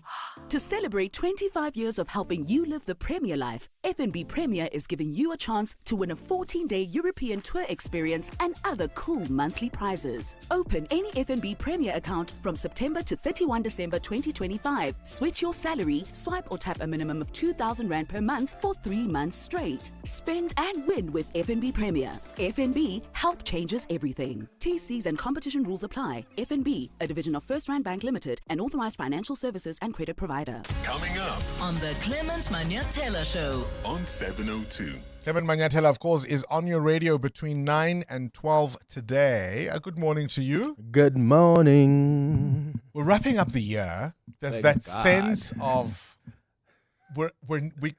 I always use this example. Yeah. We're outside the stadium. Mhm. We can hear the crowds inside. We're not quite in the stadium yet. I think that happens next week, right? Yeah. But we can hear the crowd inside cheering as we get closer and It closer feels to like that I'm in finish the line. parking lot. You're done with the race. Yeah, that You're taking your shoes off. Yeah, I feel like I'm in the parking lot, and yeah, so let's see. We've got 3 more days next week. Yes, indeed. Monday? There's still Monday. Nah. Not for you. Some of us have leave days, you know. Hosts Bongani. with leave days. Coming up on the show, on the 702 open line, we're going to talk about the candidates. The interviews are done, and I want to ask the listeners who has impressed them. Who do they think? They didn't really take kindly to Andrea Johnson's interview. Yeah, they were panel raising now. some... No, this is the listeners now. Ah. I mean, if I were to do a poll, like 97% were like, issues here. Mainly around how she dealt with issues with her husband at the time when she sat on a panel that was investigating, even though she had recused herself when the husband was being interviewed. There were questions raised about that. And then we're going to also talk about the ANC now that the NGC is over. There are a few names that are already coming up about who's potentially going to run for president. While on that, I said earlier, Yeah. it used to be interesting because you'd always give us information we didn't really have. We kind of had the inside track. But now it almost feels a little bizarre to watch Julius Malema and his continuing fixation, I want to say, with the goings on. It looks a little bit like FOMO to me. It does. Ne? But don't you think that it also starts with us as journalists? Because Fair enough. Fair sometimes enough. He was responding to questions. But to be Fair fair, enough to there him. are instances where he just starts. He Yeah, just starts it and says, yeah, even they in the ANC, without being asked. But often not. We are the ones who still say, what do you think? About. The thing is, he still has friends in the ANC. Yeah. So he actually, some of the information he gives you about what happens in the party is close to the truth because he's got like people he's still close to in the organization. And of course, you'll understand with politics being what they are, people will also plant certain things absolutely. that they want in the public eye talk about. because no one in the ANC will tell you they are in the succession race No. at the moment. Oh, but you they are know. running. But Campaigns of are course. running. They are currently running. And money. But they won't say that. And Money. there's a lot of money. So we'll talk about that. And then at 10 o'clock, we're going to do the Across the Desk feature. Today I'm hosting private investigators. Have you ever hired a private investigator? To investigate Clement Manyatela, yes. I'm not. No, thankfully no. Oh, yeah? No. Why would I hire a private investigator? I have. Really? Yeah. Why? Maybe I'll tell the listeners after 9. No, Who knows? come on. Was it work or romance? No, it was work. It was work. It was work. No, He it doesn't was say work. yes without investigating. It was work. I mean, you must investigate, but it was work. At 11 o'clock, we're going to do our relationship feature today. Who We're did you want to discussing- investigate? No, really, it was about work. Seriously. Were you hiring someone? Did something go wrong? I was concerned that I was being followed. And were you? Was I? Were you being And what were followed? the reasons? When was this? Listen, after maybe Who I'll was share following it. you? People with nefarious reasons. Politicians. I don't know. At 11 Did you find o'clock, out who we're going was to do our following you? relationship feature today. Would you we're wave at them? Would discussing you go, hello? Grey divorce phenomenon. The late What's life. a great divorce? When you Divorcing divorce after later in 50, life. yeah. Ah, okay. Yeah. And I may share some more about private investigators. Who followed you? After 10. Mm, Listen. Gosh, the Clement Manyatela show. Investigators. Figures in the shadows. Did you wave at them? No. I would wave at them and go, hello. Clement Manyatela between 9 and 12. Hi, this is Carol Shabalala, Hollywood Bets brand ambassador. It's more fun when it's for fun. Playing responsibly is always a winning strategy. If you or someone you know needs help, call the South African Responsible Gambling toll-free counseling line on 0800 006 008 or WhatsApp help to 076 675 0710. Hollywood Sportsbook is a licensed betting operator. Hollywood Bet supports responsible gambling. No persons under the age of 18 years are permitted to gamble. Winners know when to stop. LLB graduates can fast-track their legal career with the Law Society of South Africa's PVT School for Legal Practice. LPC accredited, this 4-month practice-ready course, which is taught by practicing lawyers, can reduce your PVT contract by 12 months for admission. Study by day, after hours, or via distance at campuses nationwide. The first 2026 intake runs from January to April. Applications close 31 October 2025. Apply now at lssalead.org.za. That's lssalead.org.za. Naked people never skip leg day because naked people spend less time on insurance admin and more time at the gym. Go to naked.insure now, get a car insurance quote in 90 seconds, and get naked. Naked Financial Technology is an authorized FSP. 702 WhatsApp Bongani on 072 702 1702. Hi, Bongani. Good morning. The minimum wage conversation makes little, if any, difference in that sector of the employment spectrum. The people in that bracket would typically spend anything between 50 and say 70% just on transport. Then there's funeral policies because they're probably carrying a lot of people who have expectations of being buried decently should they pass on. Then there's airtime. Everybody needs to have a phone for means of communication, keeping in touch with everybody else. And then there is groceries. So the extra that they can get, like bonuses, a tip, this, that, and the other, it goes a long way, especially if it's hard cash or if it's something that they can use optimally. But let's not even have this conversation about cutting back on the extras because we think that the salary, the minimum wage is going to be adjusted. That adjustment, it does not move a needle in the spectrum of the economy. Yeah, I mean, in fairness, whose needle would it move, right? Because I think it's going up from the proposal is from 28 Rand 79 or thereabouts to about 30 Rand. It's an increase of less than 2 Rand. Whose needle would it move? All excellent points you raised there. Thank you. This is Breakfast with Bongani Bingwa on 702. Let's walk the talk. 8 minutes up before 9. Now, if you're somebody who grew inland, who lived inland growing up, do you remember the first time you saw the ocean with your own eyes? The first time you set foot on the beach, feeling the sand massage your soles, right? The smell of the ocean, the pull of that wave, the feeling that the world has suddenly opened up in front of you. For millions of South Africans, interestingly, that is not an experience that has ever happened to them. So there's a new short film called First Beach, and it aims to shine a light on that reality. So it follows 4 South Africans as they touch the ocean for the very first time. And this includes a lifeguard from Roodepoort who has spent many years protecting swimmers, but in pools, and yet had never been to the sea. It's directed by Perry van Pappendorp. The film travels from Gauteng to the Garden Route, capturing awe, joy, fear, deep emotional shifts that come with that first encounter with the coast.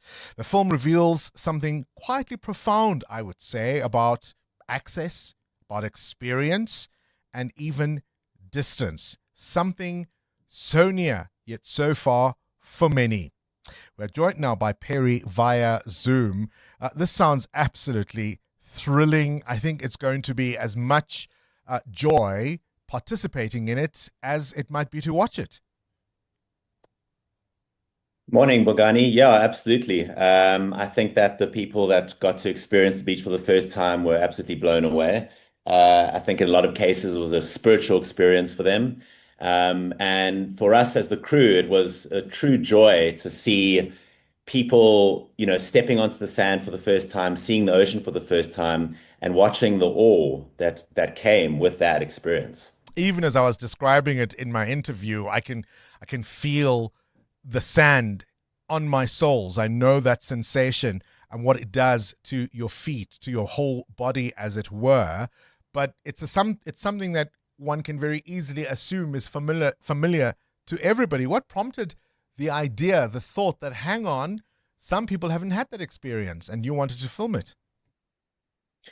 Well, I think that it all came about when Corona approached me and the agency involved approached me with this insight that over 15 million South Africans have never been to the beach. And in fact, the number is probably a lot larger than that. It's probably more like over 20 million South Africans have never been to the beach. But as a conservative number, many millions in South Africa have never been to the beach, despite the fact that we have so much incredible coastline. We have some of the most famous beaches in the world, some of the most renowned coastline. And Corona really wanted people to experience that who had never experienced it. And I think that it was an opportunity to document for many what was a very soulful journey.